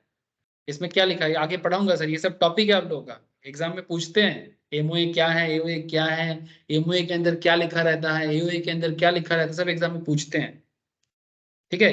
तो ये मैं ओरिजिनल डॉक्यूमेंट से दिखा रहा हूँ, फिर किताबी बात भी कर लूंगा, किताबी बात भी कर लूंगा, किताब में जैसे पॉइंट वाइज होते हैं, लेकिन अगर आप प्रैक्टिकल आइडिया बिल्डअप कर लेते हो तो किताब क्या लगेगा, बच्चा चीज लगेगा।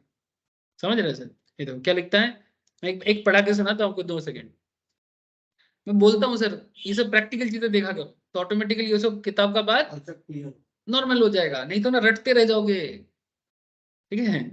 एक भजन है सर, जैसे बहुत वायरल होता है यूट्यूब में, बोलते हैं, रामा रामा रटते रटते बीती रे उमरिया, ठीक है। शायद आप लोग नहीं सुनते, मैं थोड़ा सुनता हूँ, बूढ़ा इंसान हूँ, ठीक है। तो बोलते हैं रामा रामा रटते रटते बीती रे उमरिया, माने रटते रटते उम्र बीत गया पर समझ ही नहीं पाए उनको, ठीक है। तो उस तरह से लोग रटते रटते जाते हैं चीजों को लेकिन समझ नहीं पाते, क्योंकि वो समझने का कोशिश नहीं करते, ठीक है। तो ऐसे ना हो जाए कि रटते जाओ और समझ ही ना पाओ, लेकिन प्रैक्टिकली देखो ना तो अच्छा लगेगा। क्या बोलते हैं, to carry on the business of developing, designing, importing and exporting software products and services including telecom related software service and becoming a service provider of internet, telecommunications, radio, television और any other distribution और broadcasting activity as may be permitted by the government. ऐसा एक objective नहीं है, बहुत काम करते हैं। अभी तो पेटीएम बैंक भी है, देखो सर कितना सारा ऑब्जेक्टिव है। द ऑब्जेक्टिव, इन्सिडेंटल और ancillary to the attainment of the main object. ऐसे पढ़ने में आप लोगों को बोरिंग लगता है, पर एक मैंने एक बात का बात करूं सर, क्या है, ये काम का बात क्या है कि जो बंदा पैसा लगाता है ना बिजनेस में, वो सारा बात पढ़ता है। समझ रहे हो, जो आईपीओ में पैसा लगाता है, जो स्टॉक में पैसा लगाते हैं, वॉरेन बफेट आज जिंदा है अभी भी, है ना, 96 के आसपास एज है, वो आज भी डेली 500 पेज 700 पेज पढ़ता है। हम लोग के टाइम पे तो मैं सुना कि 1,500 पेज पढ़ता था एक एक दिन में, जो राकेश झुनझुनवाला, ठीक है, चले गए इंसान, थोड़ा जल्दी चले गए हैं, ठीक है, जिसको इंडिया का वॉरेन बफेट कहा जाता है, वो भी डेली 300 400 500 पेज पढ़ाई करता था। क्यों? क्योंकि आप किसी के पैसे बिजनेस में पैसा लगाने से पहले उसके बारे में जानना चाहिए ना, लेकिन सिर्फ पढ़ने से पहले पता होना चाहिए कि क्या पढ़े, ठीक है। तो वो भी चार्टर्ड अकाउंटेंट बना था, तो उसको सुविधा हो गया कि क्या लिखा है, कैसे लिखा है ना, तो ये सुविधा होता है इसीलिए। तो धीरे धीरे आप लोग जब पूरा लॉ समझ जाओगे, ये आप लोगों के लिए बड़ा इजी थिंग लगेगा, ठीक है। तो इस तरह से ये होता है एमओए। और एओए क्या होता है ये भी आगे मिलेगा आपको, ये भी आपको आगे मिलेगा, जैसे एमओए खत्म होता है एओए भी दिखा देता है। AOA actually basically rule book होता है उसकी कंपनी का, ये देखो क्या लिखा है, आर्टिकल ऑफ एसोसिएशन, दिख रहा है ना। तो यही चीज है सर आर्टिकल, मैं आपको आगे ये इस टॉपिक के बारे में और डिटेल्स में बात करूंगा। फिलहाल डेफिनेशंस क्या बोलते हैं, article of association company as originally frame और as altered from time to time और applied in pursuance of any previous company law और applied in pursuance of this act, ये डेफिनेशंस है। लेकिन इसको जब हम लोग डिटेल्स में पढ़ेंगे तो इसके बारे में बहुत बहुत इंपॉर्टेंट पॉइंट है, वीवीआईपी पॉइंट है। ऐसे और भी डेफिनेशंस है, नेक्स्ट क्लास में करेंगे सर, ठीक है। समझ में आया ना सर? हाँ, कंपनी लॉ क्या है, कैसे पढ़ना चाहिए, क्यों पढ़ना चाहिए, आज बेसिकली यही जवाब आप लोगों को मिला होगा। फिर जैसे ये पूरा डेफिनेशंस खत्म होगा, फिर एक टेस्ट होगा कि अलग अलग डेफिनेशंस आप लोगों को मैं पूछूंगा, क्विज भी कर सकता हूँ क्लास में बिठा के, या फिर टेस्ट भी ले सकता हूँ, रिटन टेस्ट। रिटन भी जरूरी है सर, ठीक है, क्योंकि एग्जाम में लिखना पड़ता है। तो इस तरह से हम लोग धीरे धीरे डेवलप कर लेंगे, ठीक है। तो आज इतना ही रखते हैं। जो लोग ऑनलाइन में है उन्हें भी थोड़ा पूछ लो सर। बोलो रे सब लोग, समझ में आया? दर्श, कोनिका, नील, साहिल, सोमनिता, सनोज, यस सर। सोमू। सोमू पूछा कैसे? सोमू को समझ में आया? सुमित, में आया sir. Okay sir. Sumit, Tanu, हाँ सर। Okay sir. मानसी, ठीक है। ठीक है सर, नोट मैं शेयर कर लूंगा। ठीक है, एक बार घर पे उसको डाउनलोड कर लेना और अपने लैपटॉप में अच्छे से उसको सजा के रखना और पढ़ते रहना। और इंस्टीट्यूट का मैट को भी साथ में साइड बाय साइड फॉलो करते रहना। ठीक है? ठीक है फिर, bye, good night sir. Bye thank you sir. Sir, good night. Thank you sir, good night sir. Thank you, sir. Thank you sir, bye sir. Bye sir, bye. ठीक है sir. हाँ, कल होगा, अकाउंट क्लास होगा कल। Account